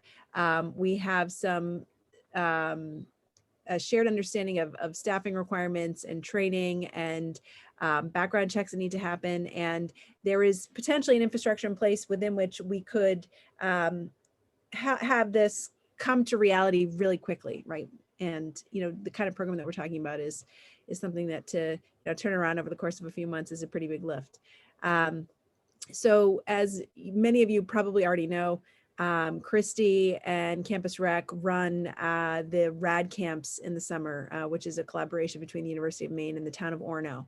And our concern, as Meredith said, was that we, have this vision for offering a robust program that will primarily offer the supports while kids are also being able to be kids again and get reconnected with each other and get reconnected with the things that they love that they haven't been able to do. And but in a way that we didn't want to have to rely on RSU 26 employees to make it happen. We did want to figure out a structure within which RSU 26 employees who wanted to be part of this programming could do so in a capacity that they chose and that offered windows for them to bring to bear not just the academic supports that they would offer kids, but their passions, the things that they love to do, the things that they think kids might love to do too.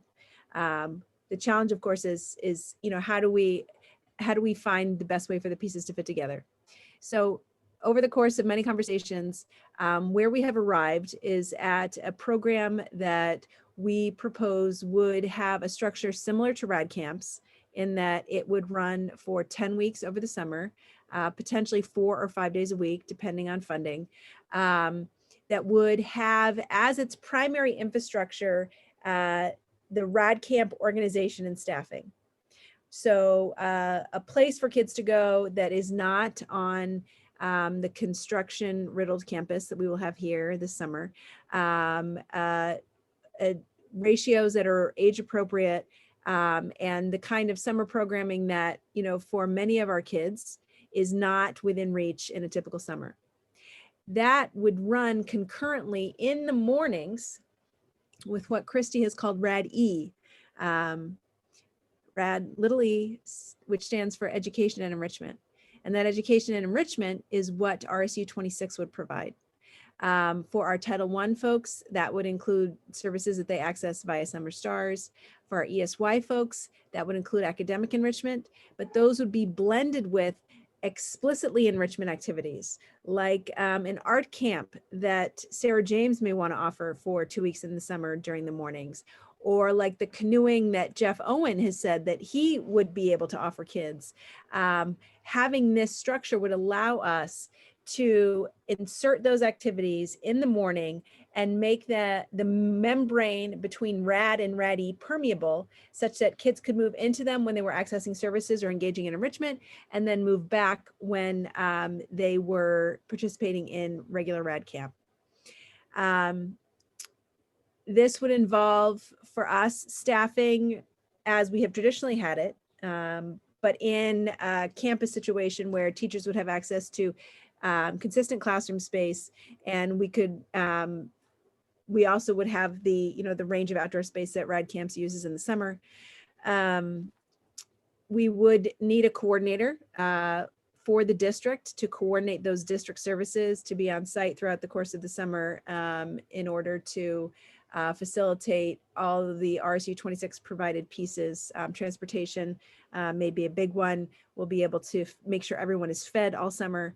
And then, any of the materials that are a part of the RAD-E experience for kids. But we are projecting that what has been in the past, 70 student capacity for the summer, could grow this summer to either between 125 and 150 students. We would serve regular education kids. We haven't yet figured out how exactly enrollment would happen, but we know obviously we'd be serving Summer Stars and Summer Stars and ESY kiddos.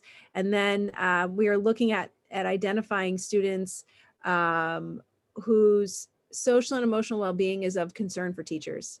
And we are thinking of engaging in a teacher-driven outreach process that would try to get those families invested in this as a possibility for their kiddos this summer. Students would not have to attend every day for 10 weeks. Christy said that weekly enrollment would be available to folks. So if parents wanted to pick and choose weeks, they could do so. Addition, our coordinator would be identifying when those ESY and Title I services will be offered, and we could make sure that those kids are in attendance then. They would have the option of extending to if they wanted to, or they could only stay for the duration of those services. But ultimately, our hope is that this sort of a program could help fill some of the many, many gaps that the pandemic has created for us. Lisa.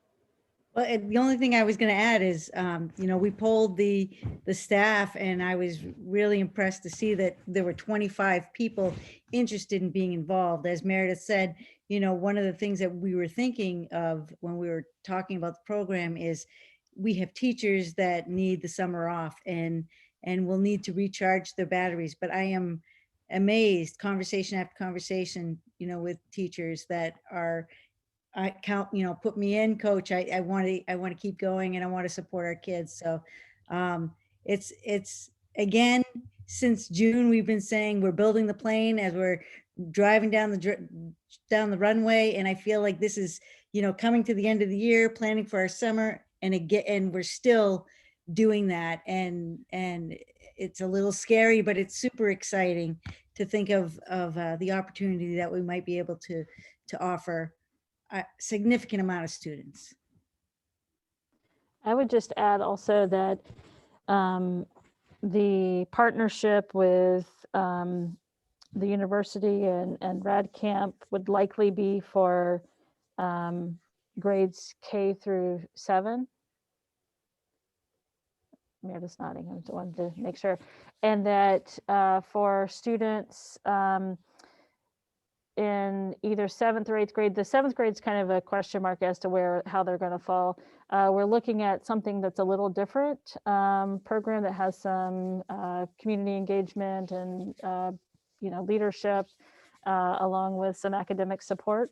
And then for high school, really looking at offering some credit recovery programming for students who need some credit recovery this summer. So that's kind of an overview of the planning right now, and wanted to just make you aware of that and see if you had any questions or feedback. I just want to say thank you. I'm super appreciative that people are looking at the social and emotional well-being of the students and everything that they've been through, for the last year and ongoing. And I'm appreciative of the 25 staff members who at the onset are willing to, in some way, shape or form, extend their school year and do this. And, I'm just glad to see, as I read through it, it struck me embedding the academics, right? So the academics aren't the primary thing here. It's the social, emotional, and getting the kids' relationships reestablished and getting them back to doing the things that they've, lost. And so I'm just, I'm supportive of the plan. I'm super appreciative of it. And I'm thankful. I think this looks fantastic. I love the fact that you're bringing in regular education too, just to make it more appealing. Make it feel like it's just a great part of the wider community. I love what you said about shoot for the stars and then adjust as necessary. I certainly hope this program can go ahead full steam as planned. That would be the best case scenario. Yeah, I would agree. I think it's brilliant, and I think it's exactly these moments call for a lot of out of the box thinking, which is hard to do, but this is just a great out of the box thinking that's exactly the right thing at the right time. So I think Jake said it well, but I really appreciate all of the thought, all the people stepping up to make it happen.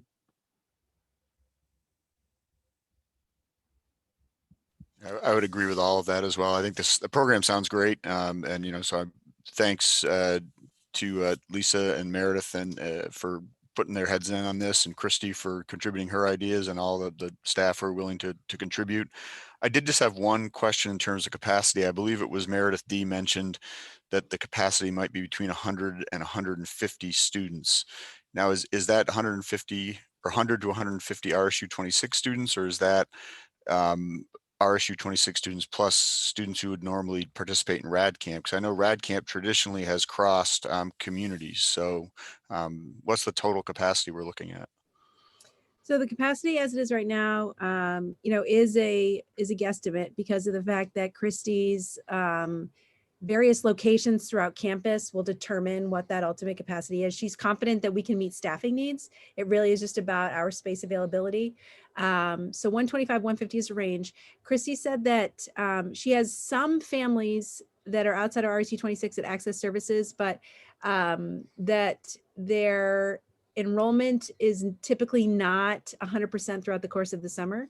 That there are pockets of enrollment for those families. And so she anticipates that that they will be able to be absorbed.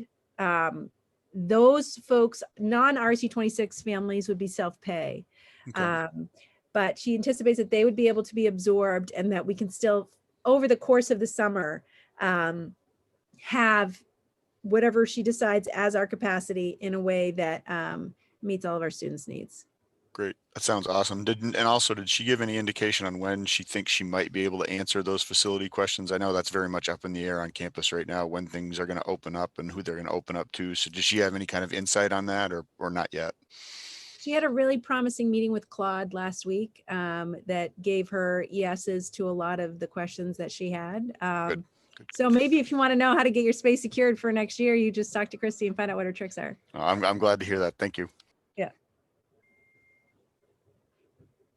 I just wanted to add that, in the conversations, we've had some people ask about students that need ESY or need Title I, but still want to remain under the remote umbrella, and whether that would be possible. And it would very much be possible even in this program. So.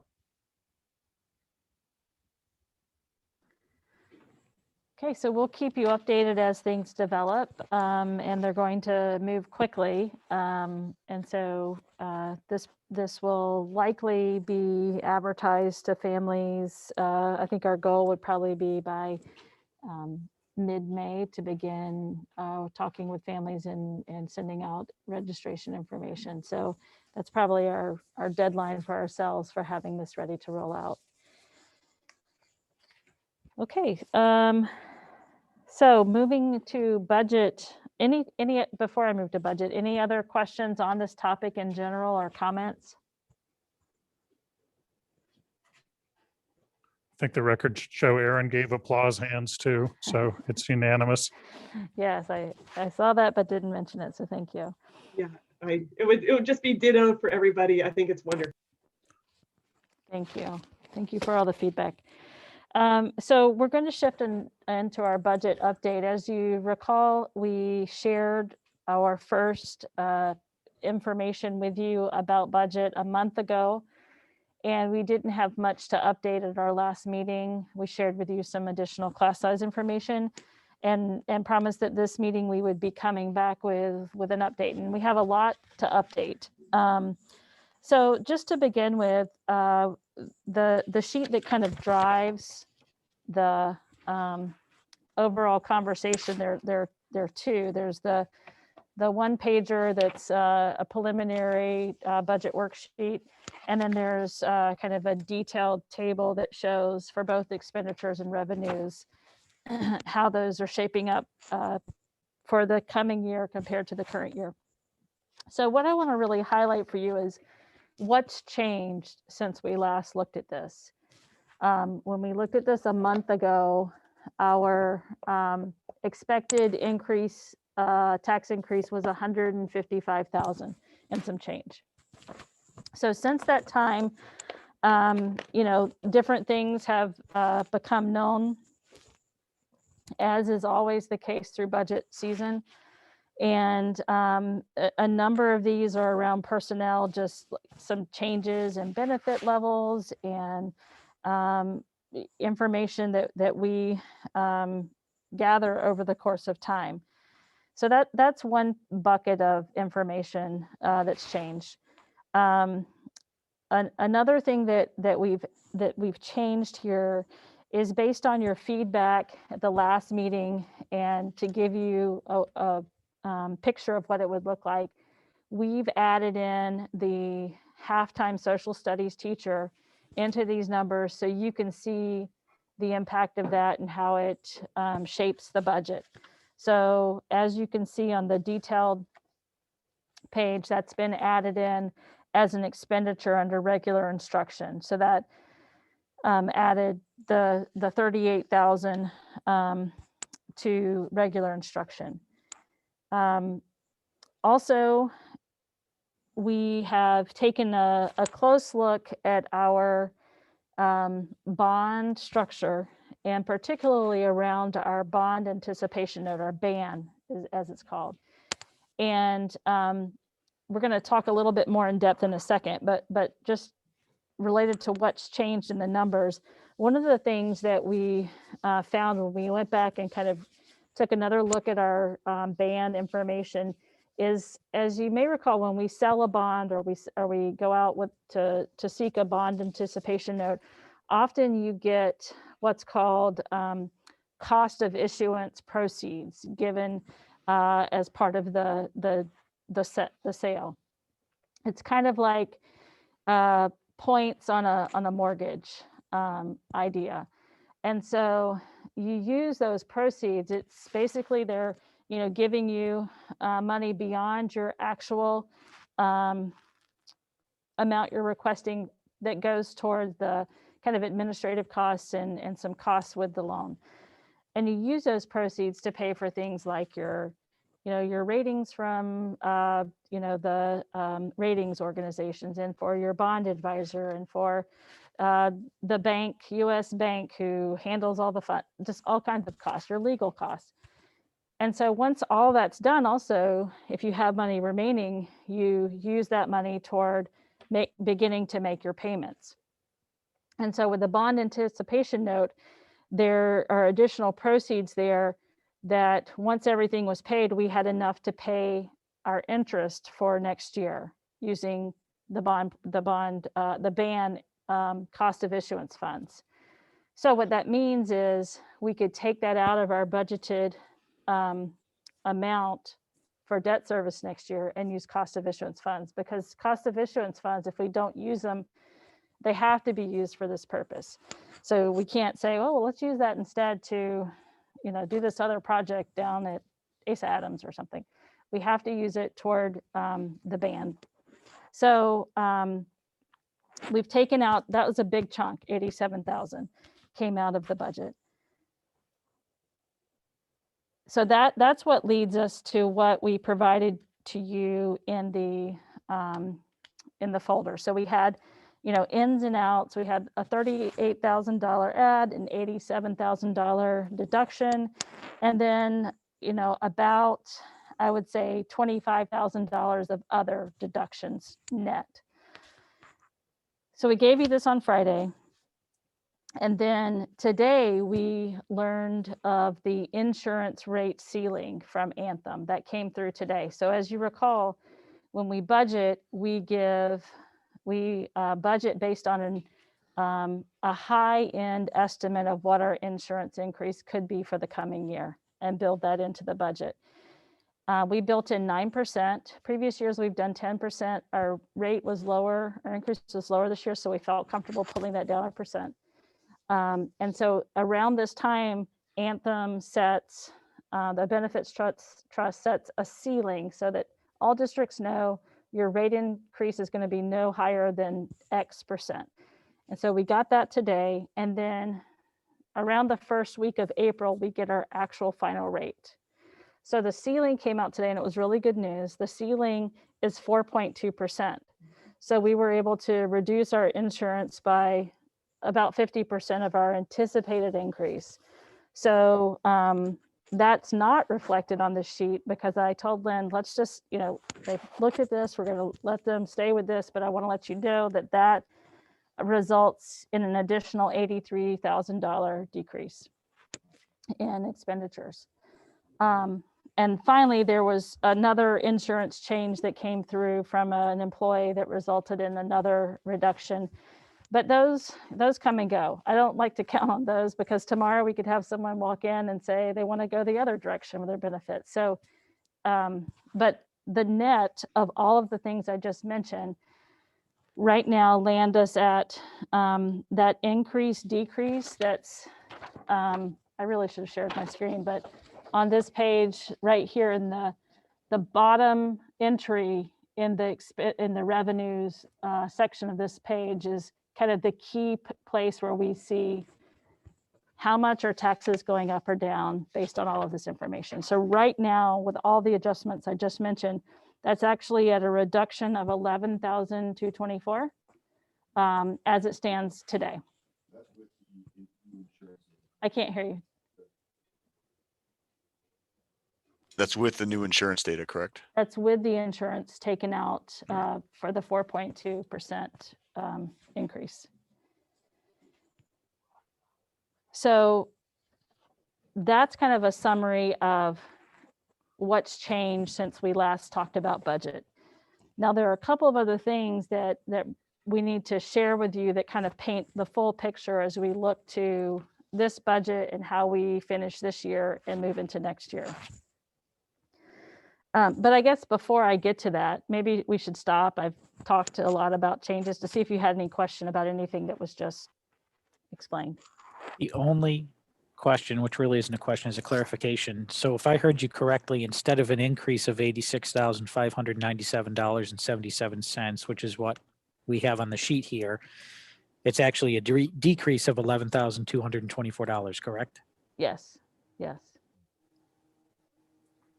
Which Any would be other- like 0.02 of a mil, right? I mean, it's not anything that's going to register, but it is technically a decrease instead of an increase. Well, it's nice to be on the decrease side, Anything less than regardless of what zero. it is. Yes, correct. Right. I don't think we've ever Sure. been in this position since I've been here. So this is an unusual feeling right now. Well, I will say not only not in this position, but not in this position so early in the process No. as well. No. And I'm assuming we've still got, I know we have a tuition increase from last year, but knowing Lynn, I'm assuming this is still on the conservative side that she's estimated this. So, Right. Jake's point is a good one that we've never been here this early, but there's a possibility it could go either way. But if I had to guess, it'd probably continue to improve on a favorable direction. At least that would be a greater likelihood. So this is great news. Yeah, it is good news. When I saw the email about the 4.2 ceiling today, it was, pretty celebratory in the office to think about that. And when Sue did her calculations all morning and brought me the number, it was pretty exciting. So that's definitely a different direction. And we try to study the loss ratios we get from Anthem to predict where our rates are going to fall. And it's hard to make rhyme or reason sometimes of the rates, but gosh, if we're even being at 4.2, that would be the best that we've been since I've been here. So it's really positive for us, but our loss ratios have been lower this year than they've been since I've been here. So, I'm optimistic that maybe we'll see further savings. We typically don't make a second adjustment unless it's a meaningful one, because of where we typically are in the budget process at that time. So we'll have to see where we are in the budget process when that data comes through to decide if we're going to make an additional adjustment. So that's just yet to be seen. So there are two things that really we need to explore a bit together to give you a full picture of budget, and particularly how we finish this year, because how we finish this year really impacts some of your decision making about about the balance forward amount that you choose for this budget. We've just carried forward the amount that we typically have used the last couple of years. We've taken out that extra 600,000 that we put in there as a kind of COVID buffer in the event that we had, you know, a revenue shortfall, or that there were funds withheld from the state. And that's not looking like it's going to happen. So we've adjusted that back down. But typically this year, we also work on projections of where we're going to finish the year. And this has been probably a highly unusual year financially for us, for a couple of reasons. One, we're just operating differently. So areas where we usually have expenditures in some big areas for us, we're just not seeing the same kind of activity. An example is like professional development and travel. I mean, people aren't traveling to places, so that's amount of money we're not spending. And people are doing some professional development, but often it's either at a lower cost or no cost. And some of the big things that people were planning to go out to do are not available in the same way. So either they're not doing them or they're doing them remotely and sometimes at a lower cost. So that's just an example of an area where we're seeing, you know, there's a lot of money left in the budget that this year doesn't really permit us to do the things we'd planned for. So that's one way that this year's been unusual. And the second way is just all the relief funds we've had that we've really been doing. We did a lot of purchasing through late summer and the fall, really through early winter, with the different waves of relief funds that we've received. And so, you know, we've been trying to fill needs that people have for the way that people are providing instruction this year, which is a little different than typical in some, and a lot different typical in other places.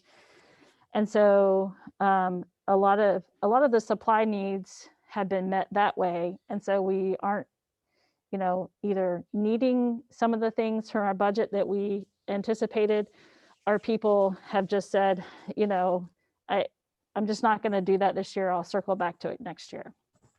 So the relief funds and the way things are just different this year have led us to really have a different picture as we look at projections. So much so that when Lynn did it, she, you know, for about 24 hours was questioning, did I even do this right? Because it was so unusual compared to what we see. So as we were doing that, I'm kind of setting a larger stage. As we were doing that, one of the things that Brian, Lynn, and I have been talking about this year, and really we need to bring it to you now to kind of make a final decision on, is related to some money that we budgeted around our band this year. So when we went out for our bond, our total authorization from the referendum vote was 16.845 million, right? So our initial bond was for 12,145,000, and we did it that way so that we could have a ceiling for what our overall debt obligation would be while we have the QSAB loan that we're finishing off, so that we could bridge those years with the balance of our authorized bond amount. So we have this smaller amount of 4.7 million that our bond advisor helped us come up with a solution that we would go through a series of financing structures that carry us through the 6 or so years that we had the QSAB obligation still in the books, so that our overall obligation wouldn't exceed our limit that we'd set for ourselves around debt service. So we're currently in the first phase of a bond anticipation note that was supposed to be 4.7 million. But one of the things that we did as we set that up was in looking at trying to have a schedule, and I put a document in the folder today to help kind of show this. We've shown this to you before, but I go back to this every single time Brian, Lynn, and I start to talk about our bond, our payments, how they're structured, because it's just a helpful guide. So if you don't have this up, it looks like this. So currently, what I'm talking about is the third column that's showing the 2020 ban. So while we were authorized for 4.7 million, our bond advisor said, you know, a way you might want to structure this to help you with your debt service, kind of, you want to have more even debt service, is to only take out a band for 4.35 and then use budgeted funds to make sure your debt service this year is at the level that you're trying to come out of the gate with. Use budgeted funds for that to contribute to the 4.7. So instead of going to the bank for 4.7, we went to the bank for 4.35 million, and we budgeted 350,000 this year under debt service. And that was supposed to be part of the project. And so as we've been talking about, well, how's that going to work?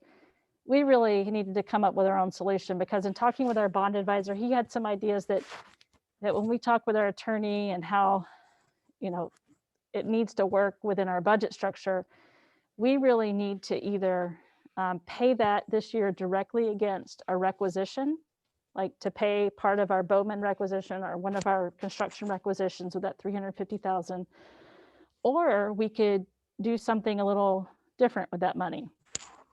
And so I bring all this up to say we have some options with the 350 that that I want to explore with you, because in doing that, we may need to set up something in our budget meeting to allow for it.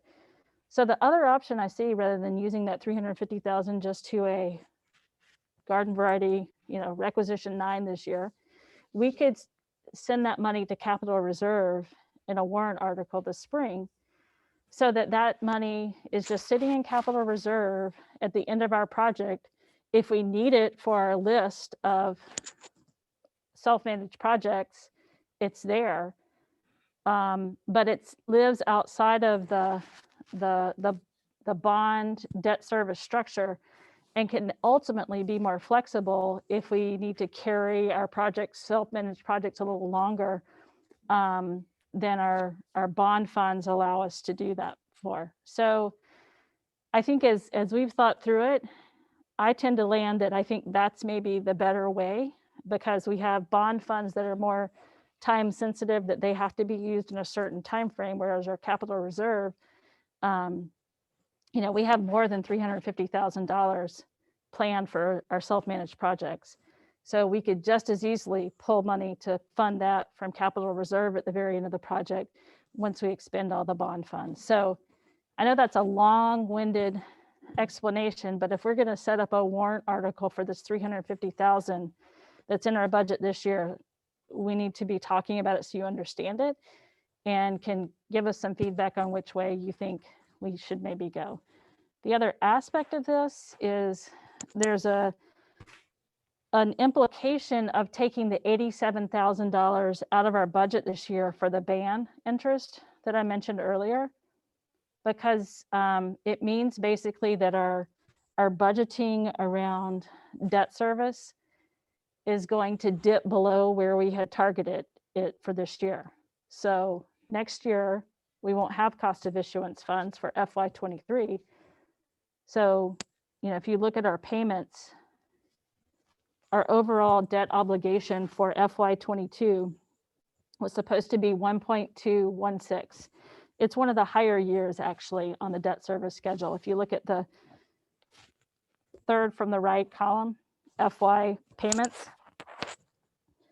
So the next year, our payment is 1.202 million total.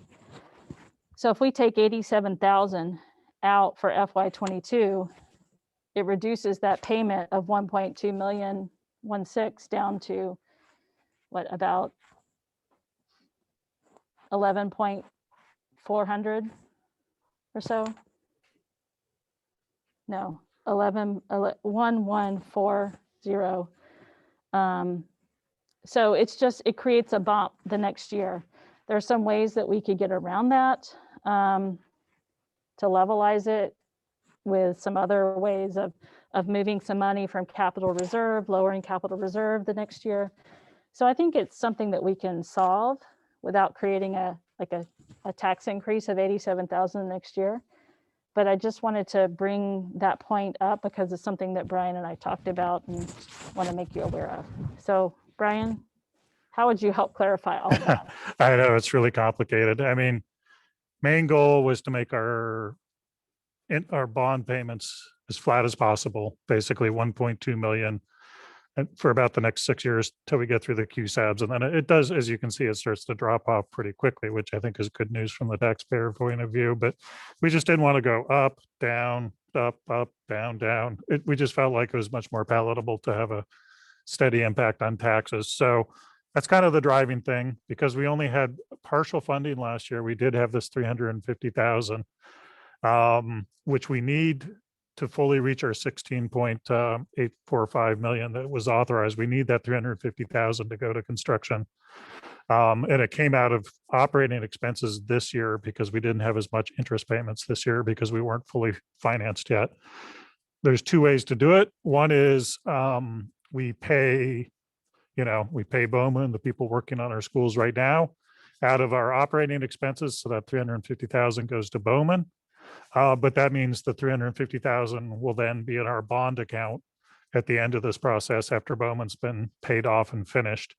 The other is like Meredith said, we just put it in the capital reserve, and same kind of story. It's sitting there focused on construction. It's in the capital reserve. The capital reserve requires voter authorization to move it in and out.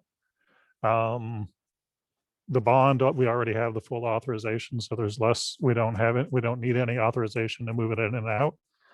I don't know. I guess since we talked this afternoon, I've been thinking it might be easier to just pay Bowman out of operating. And, we'd have less money sitting in the bank, but it would be sitting in the bond account, which has less it's restricted to the bond purpose, but the bond purpose is awfully general. I guess technically the capital, like you said, the capital reserve is slightly more flexible. Maintenance in the middle school, I'd have to go back and read the question.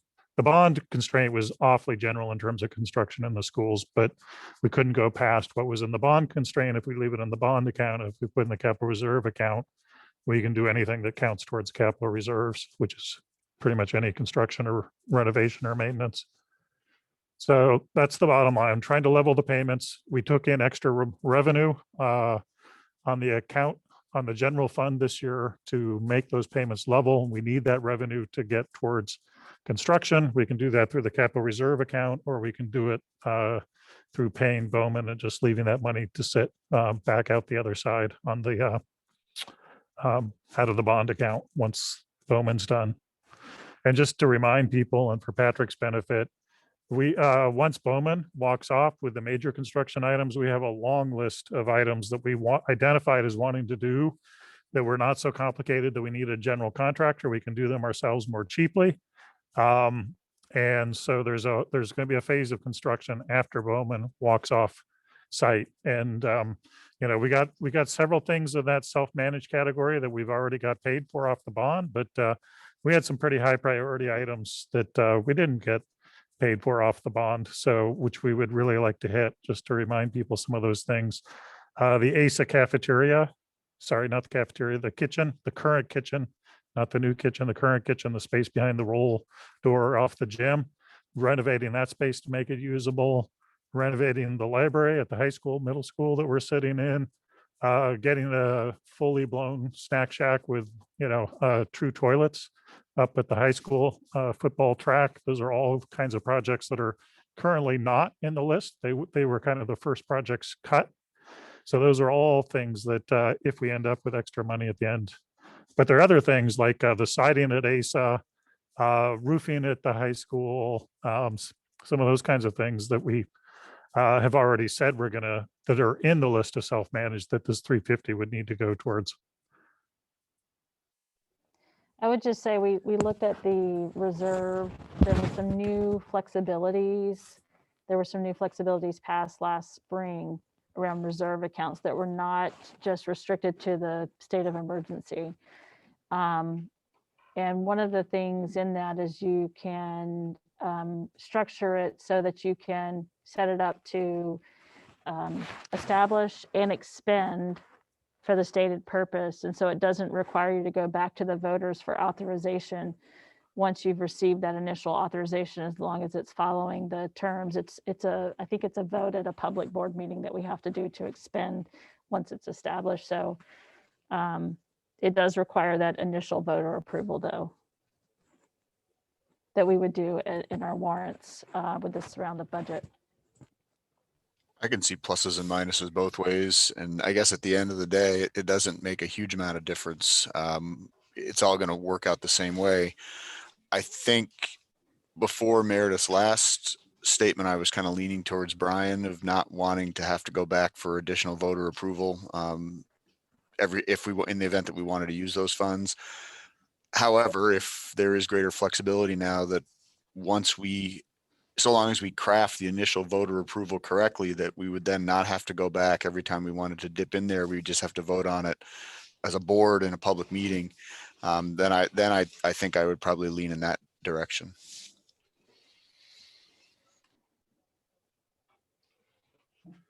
We can also structure the warrant article to say to set it up and expend it for that purpose without needing an additional vote, as long as we make the warrant article with the correct wording. If we get to the end of the construction process and we don't need it, do we still have the option of paying it to Bowman at that point, or is that ship sailed? That ship is sailed. If we don't pay it to Bowman this year or put it in the capital reserve, it goes back to the undesignated fund, which we could spend in the future, but we treat that differently. If we put it in the reserve, we could pay Bowman later. But not if we don't do anything like that. Right, so we could still pay Bowman later if we decided to, correct? That sounds like what you're saying, right, Lynn? Yeah, if we put it in a reserve. Not if we let's let it go to undesignated, which I don't think that sounds like an option anybody wants to do. No. I don't like that idea at all. It's either got to go in the reserve or pay Bowman this year. But if we don't do one of those two things, it falls into the undesignated. And just, we have, Bowman is on a fixed price. There are modifications that are driving the price up a little, but knock on wood, not outrageously so far. So we're expecting to have money left over after Bowman's done. That's the intention, right, for these self-managed projects. So I'll be deeply disappointed if we don't have money left over.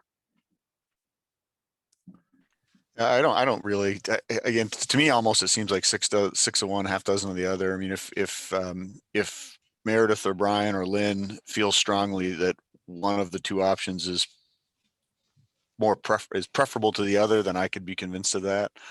For me, it's just, we need to, as Brian pointed out, we need to do something. We don't want it to go to undesignated. So I don't know if Lynn or Meredith or Brian want to jump in and make the case strongly for one over the other. I could go either way. Well, it sounds like putting it into capital improvement is more flexible.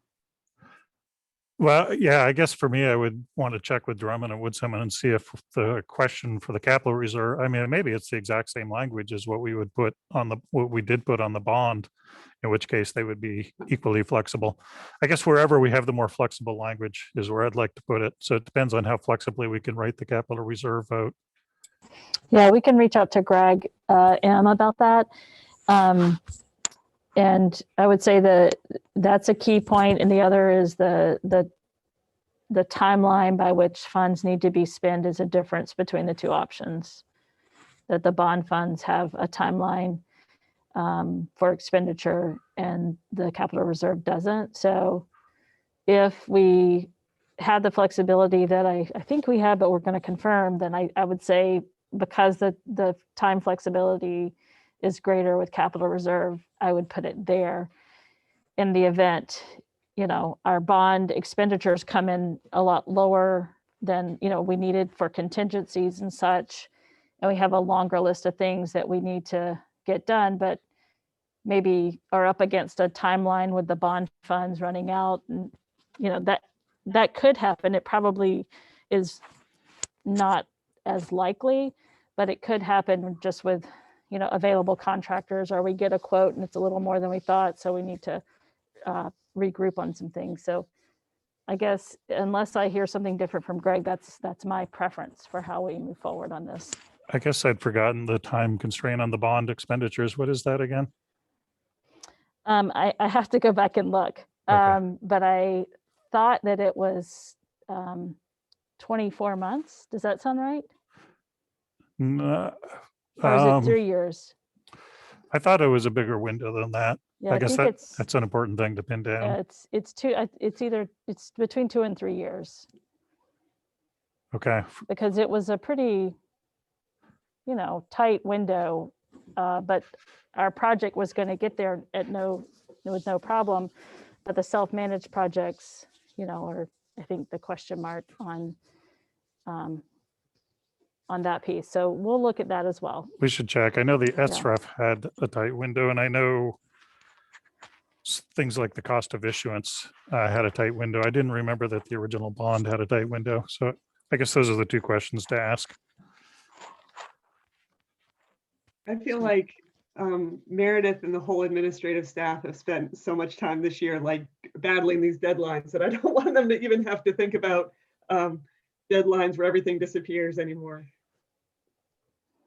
Yeah, we'll find out the answer to that. So there's one more piece of the puzzle that all of this kind of fits together in the end. And part of the reason we needed to engage about this 350,000 is because in doing our projections, that came up and we knew we needed to get that spent. So I talked earlier about what made this year different and how the projection, Lynn questioned whether or not it could be true. So when we look at, as we mentioned, increased revenue that we received this year because of having both more regular ed tuition and more special education tuition that was projected in the budget process last year, combined with an unusual year of some planned expenditures not happening the way that they were planned for. And we're looking at around a $400,000 carry forward at the end, which is not what, we definitely never want to be at that point. We're trying to, refine this so we're not just increasing our unassigned to that level, trying to get the amount of our budget and tax level right. But this year with the, over $1 million in relief funds that we've had so far, plus the difference in this year, we're looking at a greater than typical projection at the end of the year. And I will say that, I think it's a very conservative projection but it's hard to know, because one of the points that Lynn made is, the whole purchasing cycle this year has been out of the norm, where teachers may have budgeted for something that they normally would get in the fall, but we were so focused on all of our CRF and COVID related expenditures that some things are coming through now that typically we would be long done with. So for that reason, it's a little harder for Lynn to predict what the next couple of months are going to bring. But even with that, I think we've tried to make some estimates for the next couple of months that seem reasonable in that regard. So all that being said, having a greater than typical carry forward projection at the end, we wanted to just present you with that information and consider some options in light of everything we've just talked about. So I talked with Brian today. Do you want to kind of walk through, Brian, the options that we talked about? Yeah. So, I think one of the goals is not to create a cliff, right, where we pay for next year's budget with it, and then we have a $400,000 gap. That would be one choice, is to just apply it to next year's budget. We cut our taxes for $1 million, and then we raise our taxes for $1 million. I don't think that's really what the voters want us to do. But if we do nothing, it just goes into the unassigned, which grows by 400,000, which I don't think is what the voters want us to do either. That means we overtax them, or we're not, not returning it to them. We're just putting it in a bank account. So there are a couple of options. One of them is multi. You may remember that we're starting the next 4-year cycle of laptops. I think we had still an estimate. We don't have final numbers, but an estimate of 111,000 next year, but that would be roughly repeated for 4 years. So one option would be to go ahead and just make the multi-purchase upfront with that 400,000. And then that would have the effect of reducing the budget for the next 4 years by 100,000, which is 0.2 mil.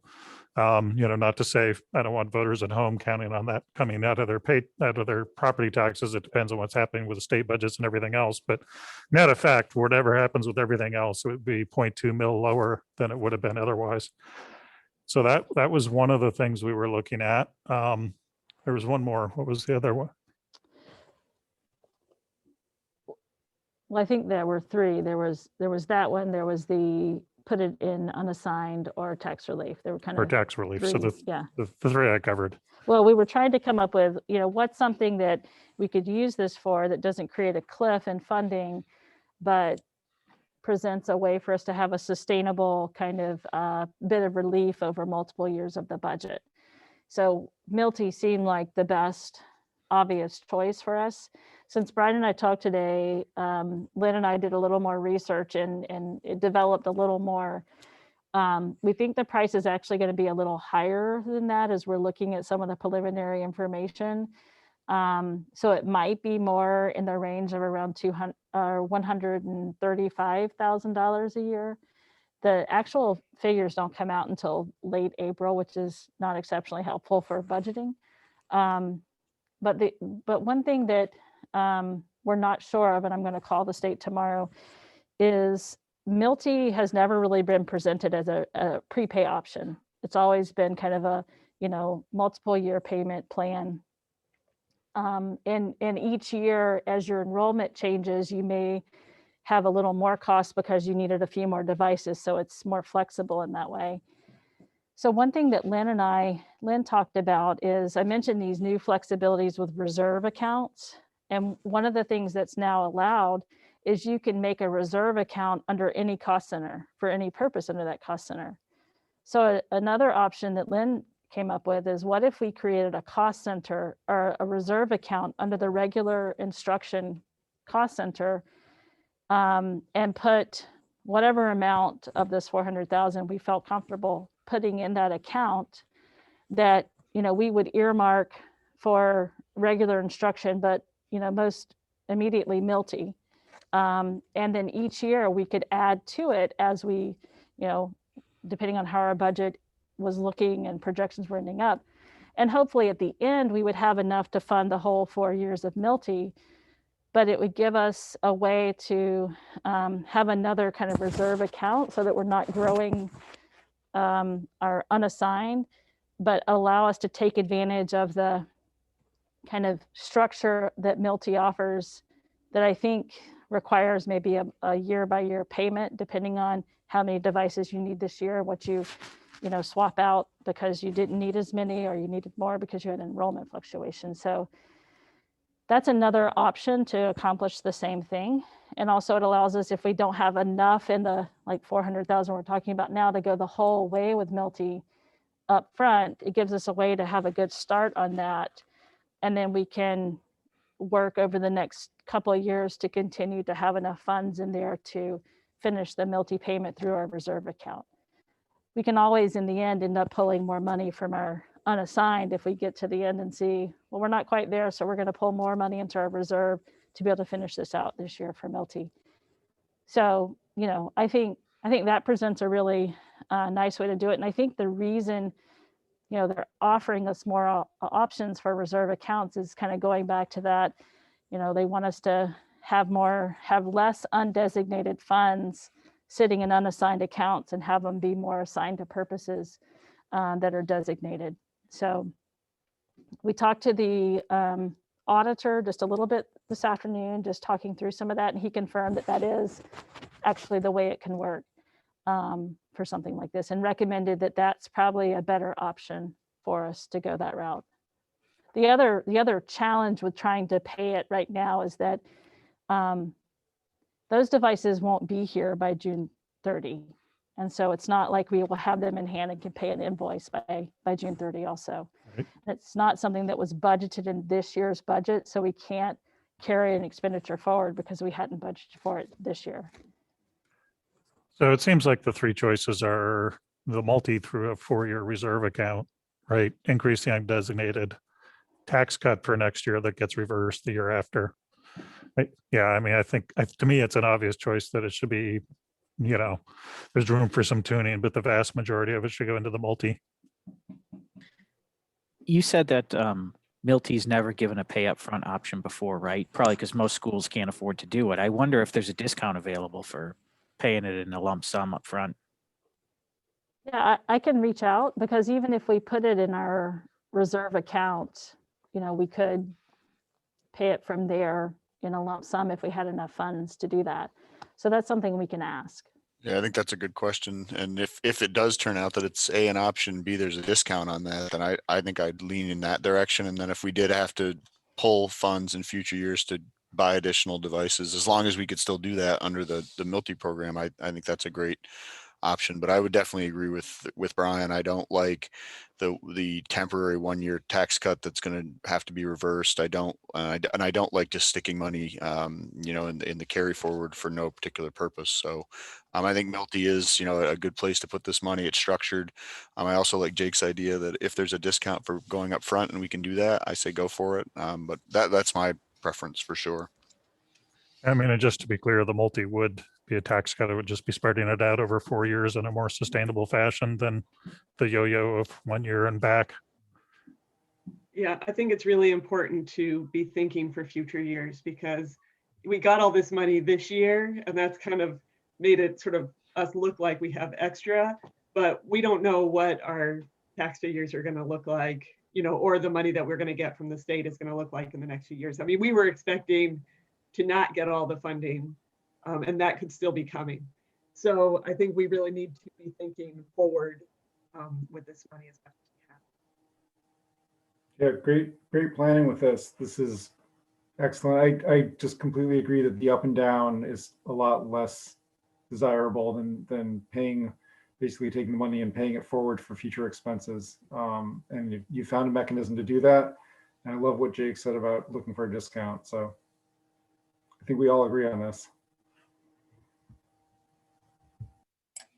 I have one more thing. I don't know if, since we're talking about carry forward and all of this, that really drives me crazy that we have this 816,902. Would anyone have a problem if I just rounded it to 817? I don't know where it came from, and I maybe will never forget that number, but I know there was a calculation and we came up with it, but it would be much easier just to remember 817. That was the carry forward in one particular year. Right, exactly. I mean, I would say let's just round it to 820. Okay. I was definitely going to say the same thing, Lynn, because every time I look at that number. That was the carry forward in 2018. And so, yeah, no, I mean, just for benefit of new people and people who are, this carry forward topic is a really complicated topic, but the bottom line is that the budget that the voters approve is a maximum not to exceed budget. We actually have, if we go 1 penny over, we have to go back to the voters to increase it. So needless to say, that's a pretty burdensome thing. So there's a little bit of elbow room in the budget. Some of it's explicit in the form of the contingency, which is about 300,000. But we also, as is totally normal in most institutions, not every line item gets spent down. And so we have somewhat, it's because it's a not to exceed maximum budget, we always end up spending somewhat less than what the budget says, or you hope you do. You've either done a really bad budget or had a really disastrous year if you actually spend out every penny that's in the budget. So to have that not impact taxpayers, what we do is we kind of have this revolving amount where we have a bank account, right, or a savings account. We take that out every year, call it carry forward, book that as revenue coming into the year.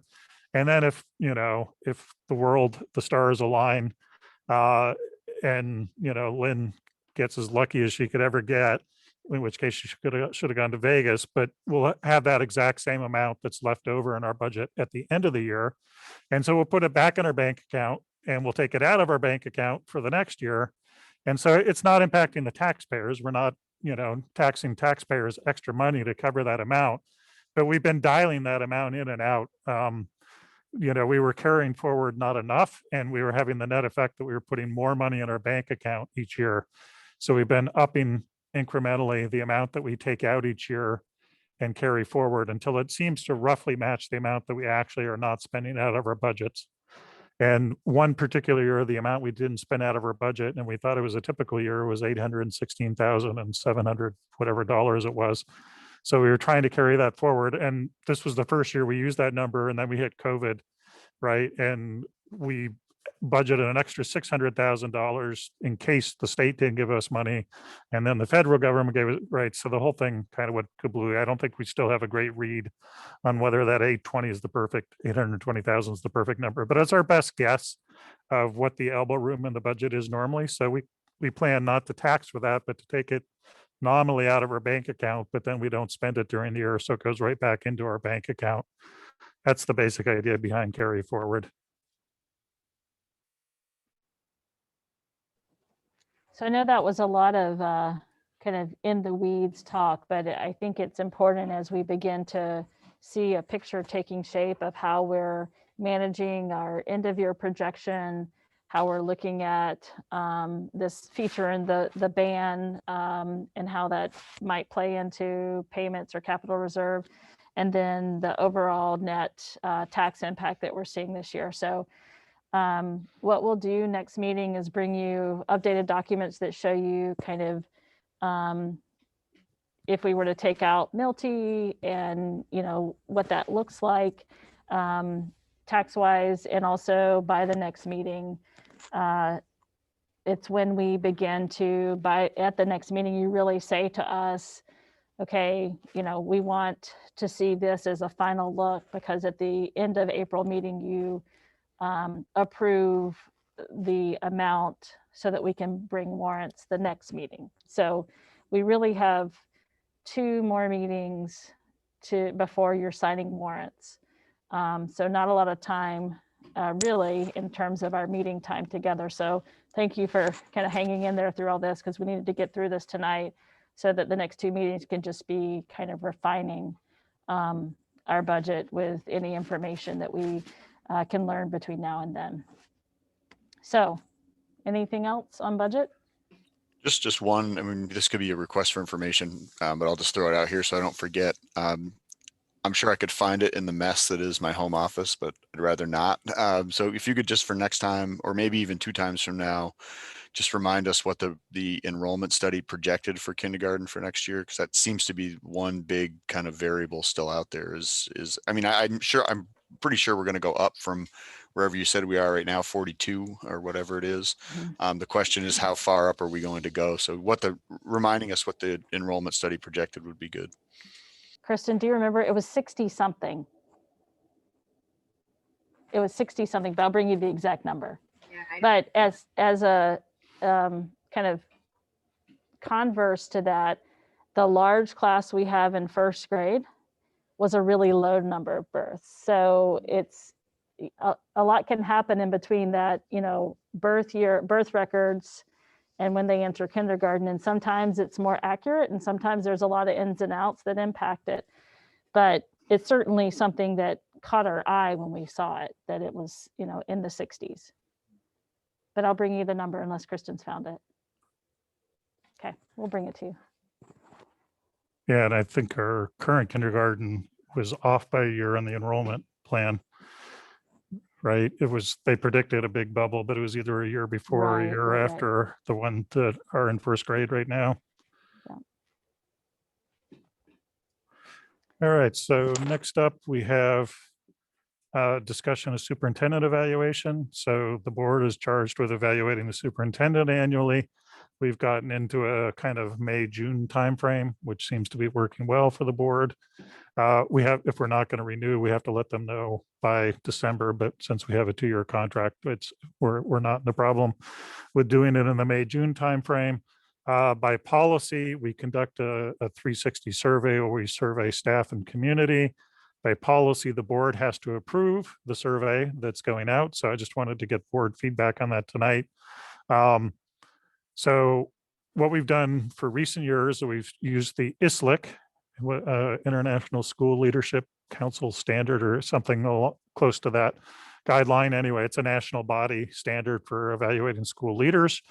It had 6 questions, and then we added questions related to goals. So last year we ran the 6 ISLIC standards and a goal about engaging the whole community and about construction. It was pointed out to us that the ISLIC standard is now dated, and there is a new standard called the PSEL standard. This is education, right? New acronym, and the number of questions has gone from 6 to 10. So that would be an option. We could run the PSEL standard instead of the ISLIC standard plus 2 goals. The other option is we did with, the board, as you recall, we were worried about survey fatigue. So we ran just ran this on a scale from 1 to 7 and an open-ended box. Tell us what we did well, tell us what we did poorly. That would be an option for the superintendent too. Other pieces of FYI, this is going to go out at the same time as the principal survey. And we're going to try and have that all returned by the end of April break. So that's the time frame. This needs to go out pretty quickly. My preference or recommendation would be we just do the ISLIC standard with the 6 questions, that we don't bump it up to the 10. I looked at they have a mapping, and now they have, what used to be 1 question is 2 questions. I didn't feel a strong compulsion to go up to 10, especially given concerns about survey fatigue. So, and it's not like there's some magic question that's missing, or I didn't feel like it was an upgrade, I guess is what I'm saying. But I would recommend sticking with the ISLIC 6 plus 2 goals, which would be COVID and construction, which were our 2 board goals. But we could go down to 1 question. We could go up to 10 questions plus goals. So I just wanted, if people really need to see a copy of the PSL, I could bring that back, but we are running short on time. So I just wanted to see what the rest of the board was thinking about that. I say ISLIC or 1 question, not PSEL. Yeah, I'm not a fan of more questions, ever. Given the fact this is going out at the same time as the principal surveys, which is probably less than ideal, but unavoidable. I think that's the fewer is better, although I think 1 is probably too few. So I'm fine with sticking with ISLIC for this year and then putting in the 2 goals and basing it off that. Plus there's some continuity there. I mean, the people who fill out the surveys will at least have some familiarity with it. So that's my preference. Yeah, I think that's fine. I've got no objection to that. Okay. I think we did actually simplify the wording of the ISLICs, but that got approved by the board a couple of years ago. So, okay. So I will just copy last year's wording, except I'll change the 1 goal about community to COVID management. Okay. All right. Next up, we have action items. We have co-curricular nominations. So I would make a motion to approve the co-curricular slate as presented. Is there a second? I second. And just to read it for people at home, that includes Sarah James doing ASA Art Club as a trial, Daniel Perkins doing spring drama at OHS, and Rachel Sear doing as assistant for spring drama at OHS. Any discussion? Sorry, the drama spring, or those are OMS, I think. Oh, I said OHS. Yes, I'm Yeah. sorry. I knew. Yes, OMS. Both dramas are at OMS. OHS has already been filled. Thank you. Any other discussion? We'll go ahead and vote. Aaron? Aye. Jake? Aye. Patrick? Aye. Mark? Aye. I also vote aye. Next up, we have approval of donation. Large donations come to the board for approval because sometimes they have obligations. So the board wants to make sure that they have the final say about the whole package. So Meredith, you want to give us the background on the baseball field donation? Sure. Yeah, I've given you kind of a summary and a sketch and the estimate in the board materials.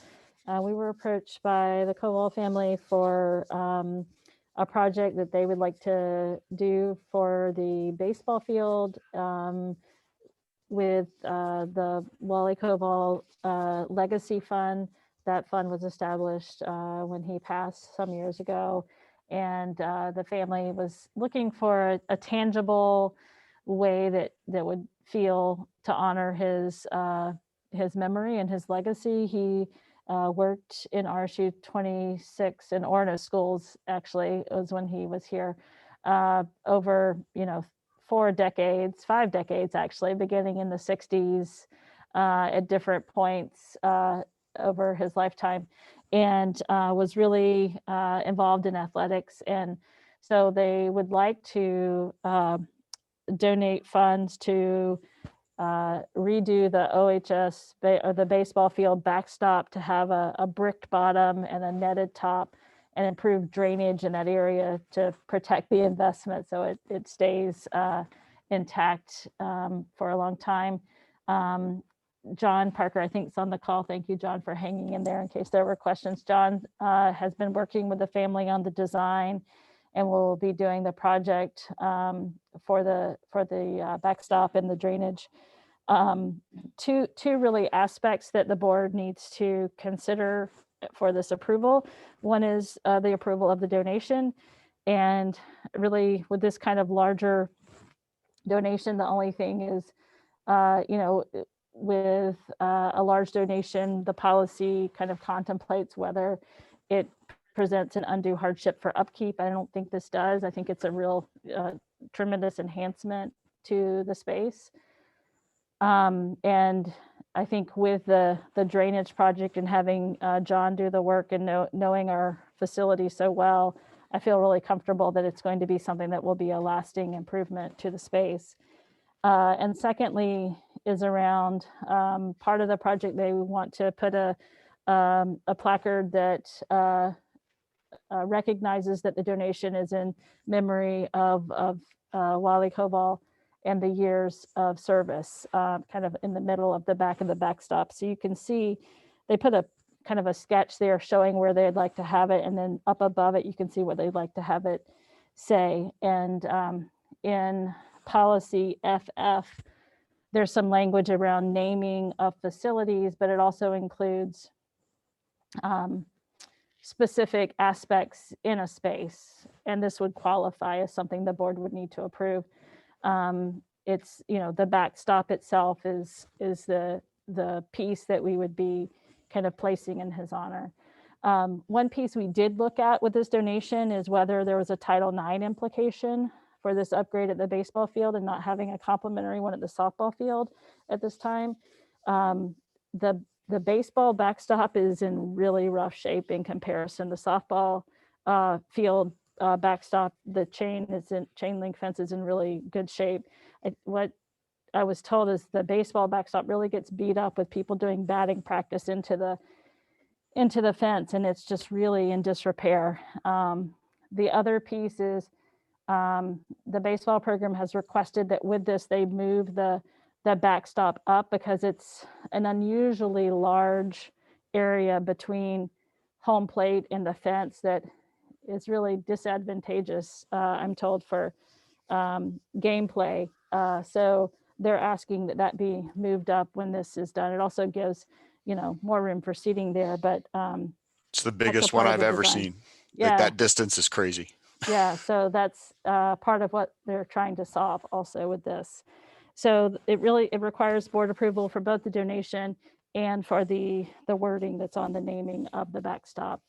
One piece that is a little, it's the backstop itself that's being erected in his memory. And so my only question is, do we want to have something that kind of more specifically indicates that on the placard? In the event that something in the future gets donated and there's another name somewhere that it's indicating this is erected in honor of this person. And so bring that to you for your feedback and hopefully approval, because they'd like to go ahead and get started with the project as soon as possible. Yes, I have a thought and a couple of questions. So my My thought is I think we could handle the scope of the naming in a motion, right? We could make a motion that the plaque is to be applied to the backstop area, not the rest of the baseball field. And then if that were put in the motion and in the minutes, that would be a permanent record. So I don't think that many people are going to look at that and think that it paid for the field itself or the bleachers. So I would be okay with just handling that through the motion. My two questions, and maybe John or you, Meredith, but I notice it says black netting. So I'm wondering if that's creating a longer term maintenance issue to replace that netting compared to chain link. And also a question about the safety of, I understand it's set back from home base, but sliding into, potentially running into a brick. I can't tell how high it is. I'm guessing it's knee high or waist high into brick instead of chain link. Yeah, and John, I don't know if you're still with us. I see your name there. So jump on if you have something else to add. I think the netting piece is a common, application for what's done on top of these kinds of structures on the bottom. And they have more life because they're a little more flexible and don't get these permanent bends that then, end up breaking through. They're also, I think, a little more cost effective to actually replace when they're needed to be replaced. And so I think the netting is a preferable kind of product to have with this. I think from what I'm told, and I would ask, John and maybe Mark, who is involved with it more, the 34-foot distance between home plate and the backstop is a really ample space. And I know Don was on the call, Don Joseph, the baseball coach, Mike Archer was on the call, and they all felt like that was a better distance for that. So I don't think it presents a safety concern that didn't come up. Wasn't so much the distance, but just replacing chain link with brick. Right, but I guess the distance, Still was a big part of enough the, distance. yeah. No one's Yeah, gonna slide into it's 34 It's feet. still bigger than most of the schools around here, the distances.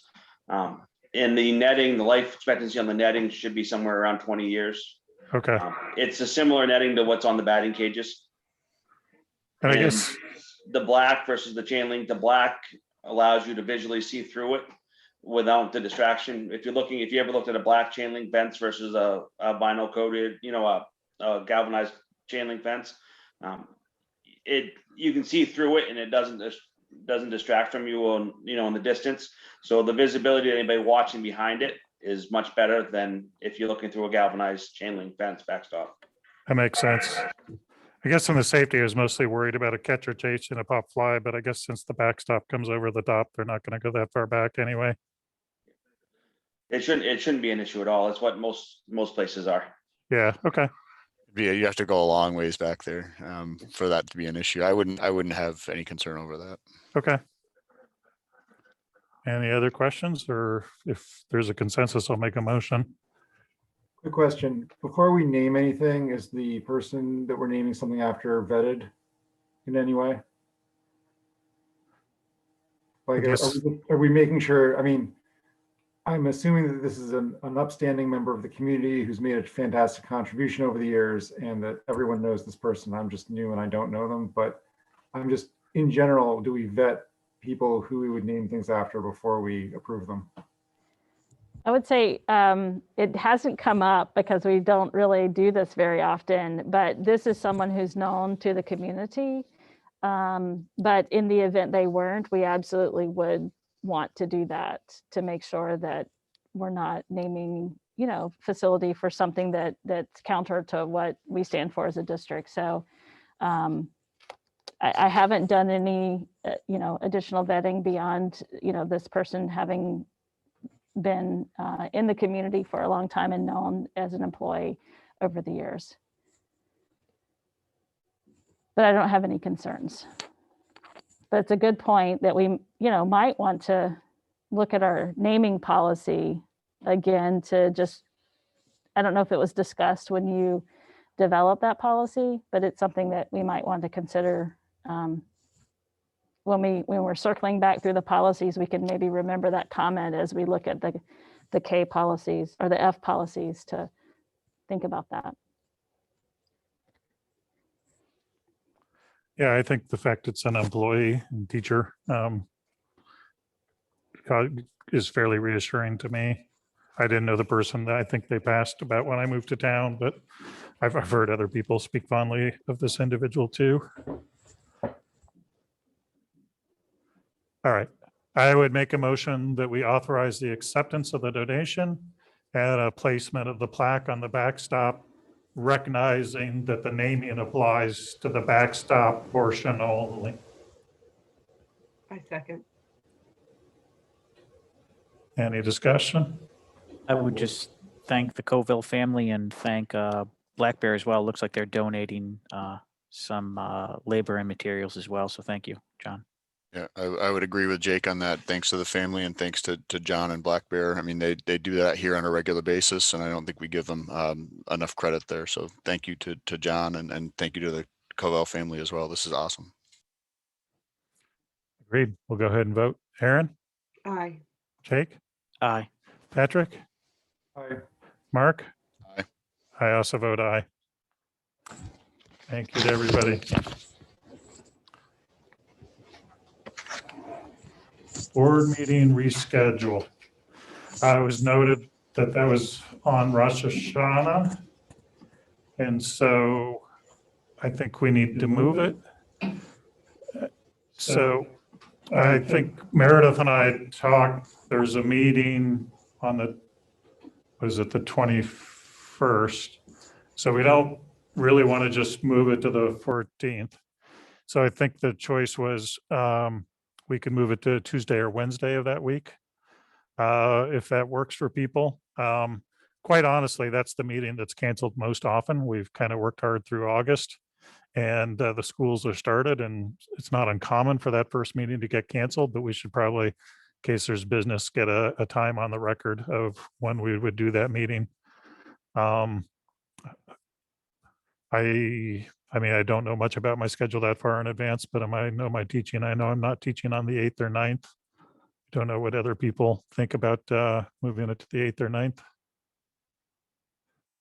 But you said that there's a possibility of moving it to a Wednesday or Thursday? Tuesday or Wednesday was what I was thinking, but Okay. Thursday's fine too. No. It's already on a Tuesday. Sorry, Wednesday, Thursday. Yes, I am. Is that the first week of the semester for us? I think so. I'm teaching that Wednesday from 5 to 7:45. So Thursday would work for me that week. So Thursday the 9th. Does that work for other people? Yeah, that works for me. Okay, I would make a motion to move the September 7th board meeting to September 9th at the same time, 6 p.m. Is there a second? Okay. Go ahead. Any discussion? Go ahead and vote. Aaron, Aye. Jake, Aye. Patrick, Aye. and Mark? Aye. I also vote aye. Okay, Versant easement relating to the construction project and electrical. You want to introduce it or you want me to? Either way, go for it. I'm happy to, though, if you want me to. No, so this is pertaining to the new electrical at ASA. You may know that it comes in right now into an underground vault or a half level. It's subgrade, but it's not completely underground vault. Those are not considered so safe anymore, and Versant doesn't like to work in those spaces. So we're putting the transformer on a pad outside in the back of ASA, close to where that ditch is at kind of the corner of the parking lot. To do that, Versant needs an easement, right? They don't need to own our property, but they need permission to have permanent access to our property to put that transformer pad in and to put in a new pole and run underground cable to that transformer. From the transformer into the building is private. That's being done by our contractor, but Versant is involved in they currently own the pole and the transformer, so they're involved in that. So this is basically just the authorization of the easement, which is illegal. You probably know easements, maybe in the case of driveways, it's common to have an easement where somebody's driveway goes across somebody else's property. It's the same idea, except it's an underground conduit. It's a narrow strip of land in the area on the hill between the high school and the ASA. And this has been thoroughly vetted by Drummond and Woodsum. We negotiated back and forth. It's not the perfect contract, but Versant is a monopoly utility who can say no. And we feel like it's a good contract. It's not the ideal contract, but we feel it's a good contract, and Drummond and Woodsum was happy with it. And this is time critical. Versant is known for being slow. And so really getting the electrical into the buildings is, we want to get this easement transferred to Versant this week so that they have no excuse not to get started on the work, so that the electrical can finish on time before school starts in the fall. So basically that is what's going on. You guys got like a 4-page guide with the map and the contract and so forth. If there's no questions, there's a formal motion I need to make, which I will make, but stop and answer questions. Did we need to do something similar for the relocation up outside the middle school or not? Because I don't remember doing this. No, we don't. We just actually just came up with the construction meeting with Bowman this morning, but turns out that we already own the poles that are Yeah. involved there. So we're paying Versant to, well, we pay for a contractor to put the pad and we're paying Versant to put in the transformer. But we own the land it's not required to do an easement for them up there. I think that's because of the fact that you may remember about 5 years ago that vault had a small, the transformer went out. We had power was out in the school for 2 days while they fixed it. And so I think that's when we bought the pole that is feeding into that, but it's something that we own already at this point. So yeah, bottom line is there's nothing to be done up there. I think that's also when we got the strong signal from the power company, who was not Versant then, I forget what they were, but that they were not going to do support for going into the vaults for much longer. Their employees are worried about toxic gases and electrocution and lots of other things, so that they don't like to work in vaults anymore for the transformers. Any other questions about this? I will go ahead and make the motion. I move that the vote entitled, quote, vote to authorize conveyance of easement deed to Versant Power, end quote, be adopted in form presented to this meeting, and that the secretary file an attested copy of said vote with the minutes of this meeting. Is there a second? I second. Any further discussion? All right, we'll go ahead and vote. Aaron? Aye. Jake? Aye. Patrick? Aye. Mark? Aye. I also vote aye. We'll make Bowman very happy to know that that's moving forward. They've been stressing about this because they've had a lot of experience with this. A new approval of new special education ed tech position at ASA. Expect we already covered the origins of that, but you want to give us the background on that, Meredith? Sure. I sent you kind of a summary so that you could have some context for this, but part of the challenge is that with the staffing change, so that we're wanting to ensure we have the staffing needed for that program. But actually, we've been using someone in this capacity for much of the year, in that one of our permanent subs has almost been permanently assigned to that program unless they're needed for something else. And so with this change and the fact that we're starting to see, more leave requests coming in, that we really need our permanent sub to be able to be used for the entire building and established for the rest of the year. At least this position will actually have a position there, as opposed to just filling it with a sub every day. So we request that we have this ed tech position for the balance of this school year. And this would be paid out of general operating funds, I assume? Yes. Okay. Any questions? I would make a motion to approve the addition of a special ed tech at ASA. Is there a second? I second. Any further discussion? We'll go ahead and vote. Aaron? Aye. Jake? Aye. Patrick? Aye. I also vote aye. Me too. Oh, sorry, Mark. Aye. So we're on to subcommittee reports.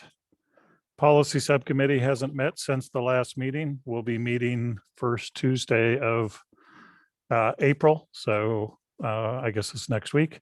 And we will cover, we'll finish up the EBA, driving owner vehicle, school-owned, district-owned vehicles. And we'll work on finish up the D and the E policy review. UTC. Neither UTC nor Wellness have met since our last meeting.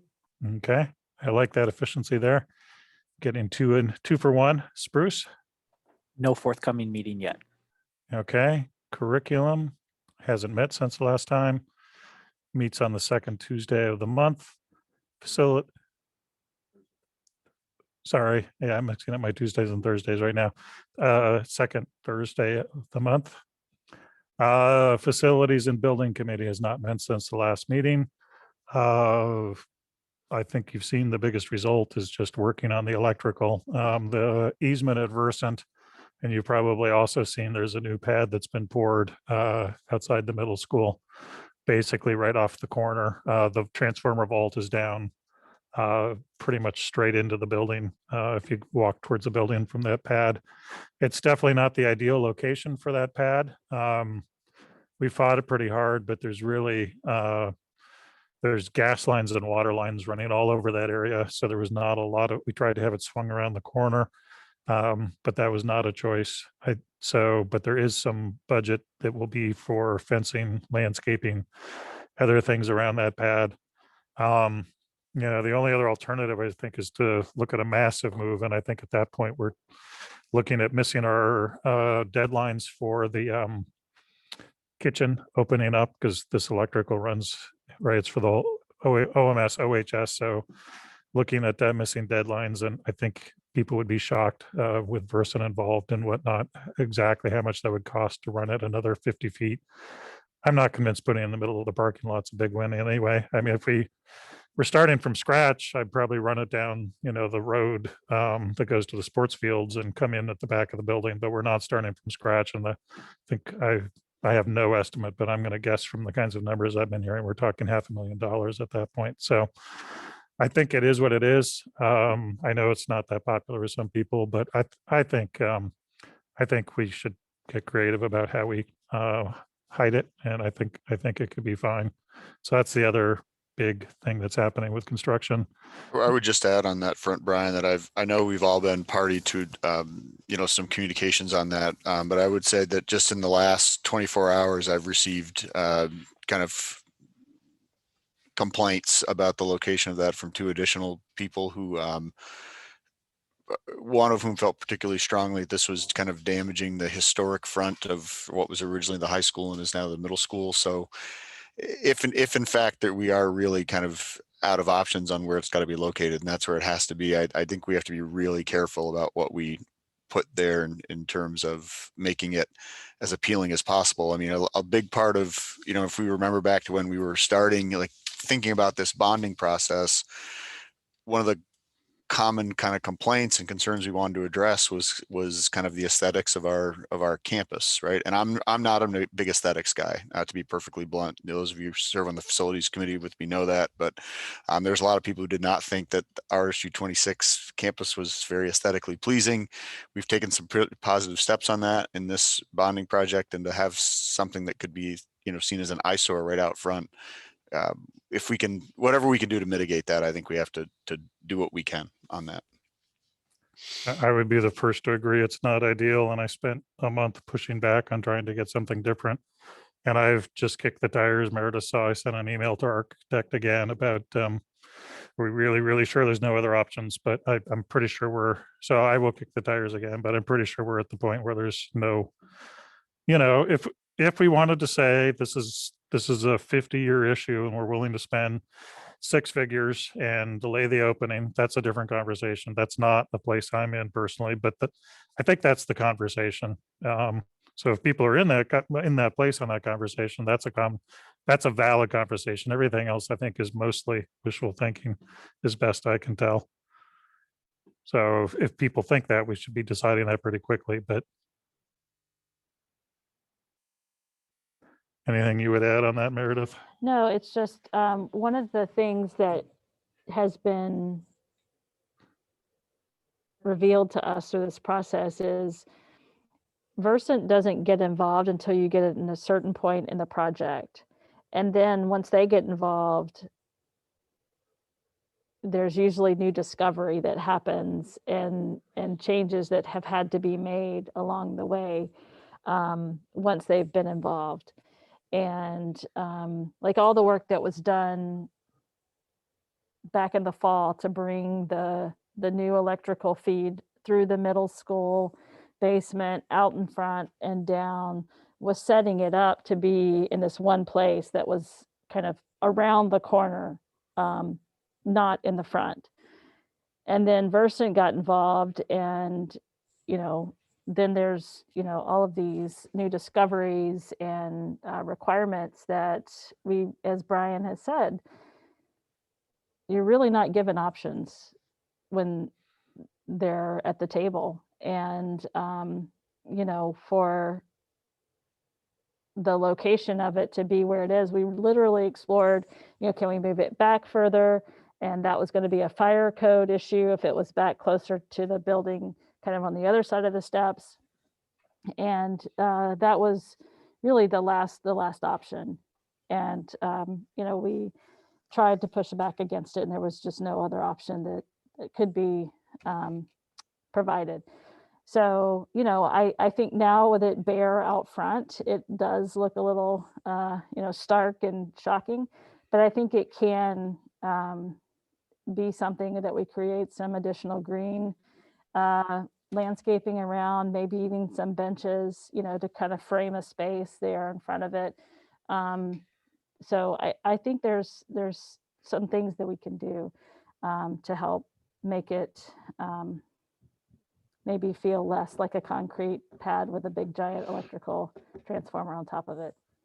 I'm assuming that across the street from there is town property, right? And that's a no-go? Yeah, it's, the run is just that much longer. So it would cost quite a bit of money. It's amazing what just moving it 10 feet has cost already. These are high voltage lines buried underground, so it's not the same as running 110 volts out to my shed or something. Even if the town were to kick in, which I think it's awfully close to the pool, it wouldn't work. I think maybe the bench idea is not so good. Yeah, I mean, I think we could put up a wood fence around it. I don't know. We might even be able to put red brick around a fence around 3 of the sides. I'm not sure what the code is, brick is a lot more expensive, but it would match the theme going on in that building. I think we're pretty open to feedback about what would work aesthetically. It really, like Meredith said, it was planned around the corner, and Versant just showed up and said, well, our requirements this year are the pads have to have this many inches of gravel underneath, and gas lines have to be this X distance away. None of this is code. This is just Versant, but Versant is basically the Russian or Chinese government. There's no negotiations. And so based on the set of criteria that they handed us, which nobody knew about, and Versant admitted they've changed it in the last year or two, so nobody even would have had cause to know about. It is short of going a long distance, spending a lot of money and having a big delay. It is literally the only place it could go. So like I say, if people feel so strongly about it that we have the conversation about going a long distance and a big delay, that's a legitimate conversation. I don't personally necessarily agree with it, but it's a legitimate conversation. Otherwise, I think the conversation is about what would make it look good. Could be student murals, it could be red brick, it could be landscaping with a fairly tight hedge. I mean, I'm not far from the best aesthetic person either, but I'm very open to input about what makes that look good. I'm glad that you've reached out to the architect to see, if there are in fact any other options, although it sounds like there aren't. I mean, I'm not willing to engage in a 6-figure months-long delay conversation, I might be willing to engage in a smaller 5-figure, slightly shorter delays conversation. So if in the fact that came back, I'd be willing to do that. If it's not, as I suspect it won't be, since you guys have already done more than due diligence on this, it sounds like, I wonder if reaching out to Robin and her folks and just to see what I know that this is beyond the scope of what we've got them for, but just some ideas on what we might do there. Just to, they've come up with some kind of cool stuff for other areas. So, kind of just put their brains work this way. So maybe they could think of some options to present us. Cause if it really does have to be there, then let's make the best of it. Right. Yeah, and I think this might be, I mean, I try not to ask them to do too many visualizations because it actually costs them a lot of time and probably costs us money. But this might be a case where a good visualization or rendering would help people get past the current view into something, the potential view. Wonder what the code is too, like you had mentioned to earlier. Obviously, you have to probably leave one side open, but can you, 3-sided in and have, some kind of roof on it or something too, so you only see it from, one side. I know I was saying that it's the perfect spot for like signage, on 2 sides it says, you're at Orono Middle School or Orono High School that way. It's kind of right at that corner as you come in. It's, it is, you make a use of it, but it's a really visible spot. And, Yeah. maybe it's boxed in and it's a removable box that they can take off and get in, and then the box is actually like signage. I think we can turn it from a flaw into an asset. I mean, personally, I like the signage too. That's something that's not been one of the strengths of our campus. And, you imagine a brick wing, however far out it has to be, L 90-degree shape out from it, however far it has to be to meet code, and then some nice concrete or granite signs embedded in that brick wall. And I think it could look nice. That's not going to be $5,000. That might be 50,000. But, if that's the kind of conversation people are feeling about it, we can have that conversation. I would agree that, like, if it's a power requirement issue and if it's a safety issue, and if Versant is saying we're going to exceed code for a different set of safety standards, then that just makes sense. And if we're going to spend 5 figures on something that gives us the opportunity to create an art space, then that seems like a good idea to me. Okay. I think the board got copies sent of updates on construction. The new office utility space area at the front of ACE is really coming along. Cafeteria is really coming along. It's kind of exciting to see it starting to take shape. The auditorium is close to having basically the metal studs on the walls up. So it's going to get closed in sooner rather than later. So it's really nice to see things taking shape. And even the NCAP classrooms at the end of the science foreign language wing at the high school, the steel is up and the metal floors are down. So things are really humming along. Anything else to add, Meredith? I don't think so. The pictures today, I felt like really helped you see things begin to take shape. And, I hope soon we can arrange maybe a walkthrough for any board members that are interested to just take a quick walkthrough of some of the areas. So we can work on that as well. All right. Next up is other business. Any requests for other business? Future agenda items, any requests? Brian, we had talked about whether or not we wanted to adjust the start time of the data workshop. Right. Yep. You're right. Let's do that now. So you recall we have a data workshop every spring to look at NWEA results. We, in the past, have scheduled an hour. I think that hour has often felt pretty tight. On the other hand, I think we're changing formats and we're just going to have the curriculum coordinator presenting instead of 3 building principals. So it could go faster. On the other hand, it's a COVID year, so there's a lot to look at. Just wanted to get the board's feedback about whether they would prefer to start that data workshop at 4:30 or 5. I've met Mark and Brian, so I don't think it's going to go faster. I don't think that there is any faster. We like our data, that's true. I'm fine with starting at 4:30. That would probably be my preference too. Aaron, are you saying it's a situation where we give them 3 hours, they take 3 hours? I have a sneaking suspicion Patrick might be into data too, so. Yeah, as long as we can have a scheduled bathroom break and you don't mind us eating during the end of the day workshop and the beginning of the board meeting, because I'd just go straight from work to the meeting. That's fine. Yeah, the workshops are informal, and Meredith and I definitely were thinking if we start at 4:30, that would, one benefit is it would give us a 10-minute break before we kick into the next. Okay. So it sounds like if that's okay with the administration, we'd prefer the 4:30.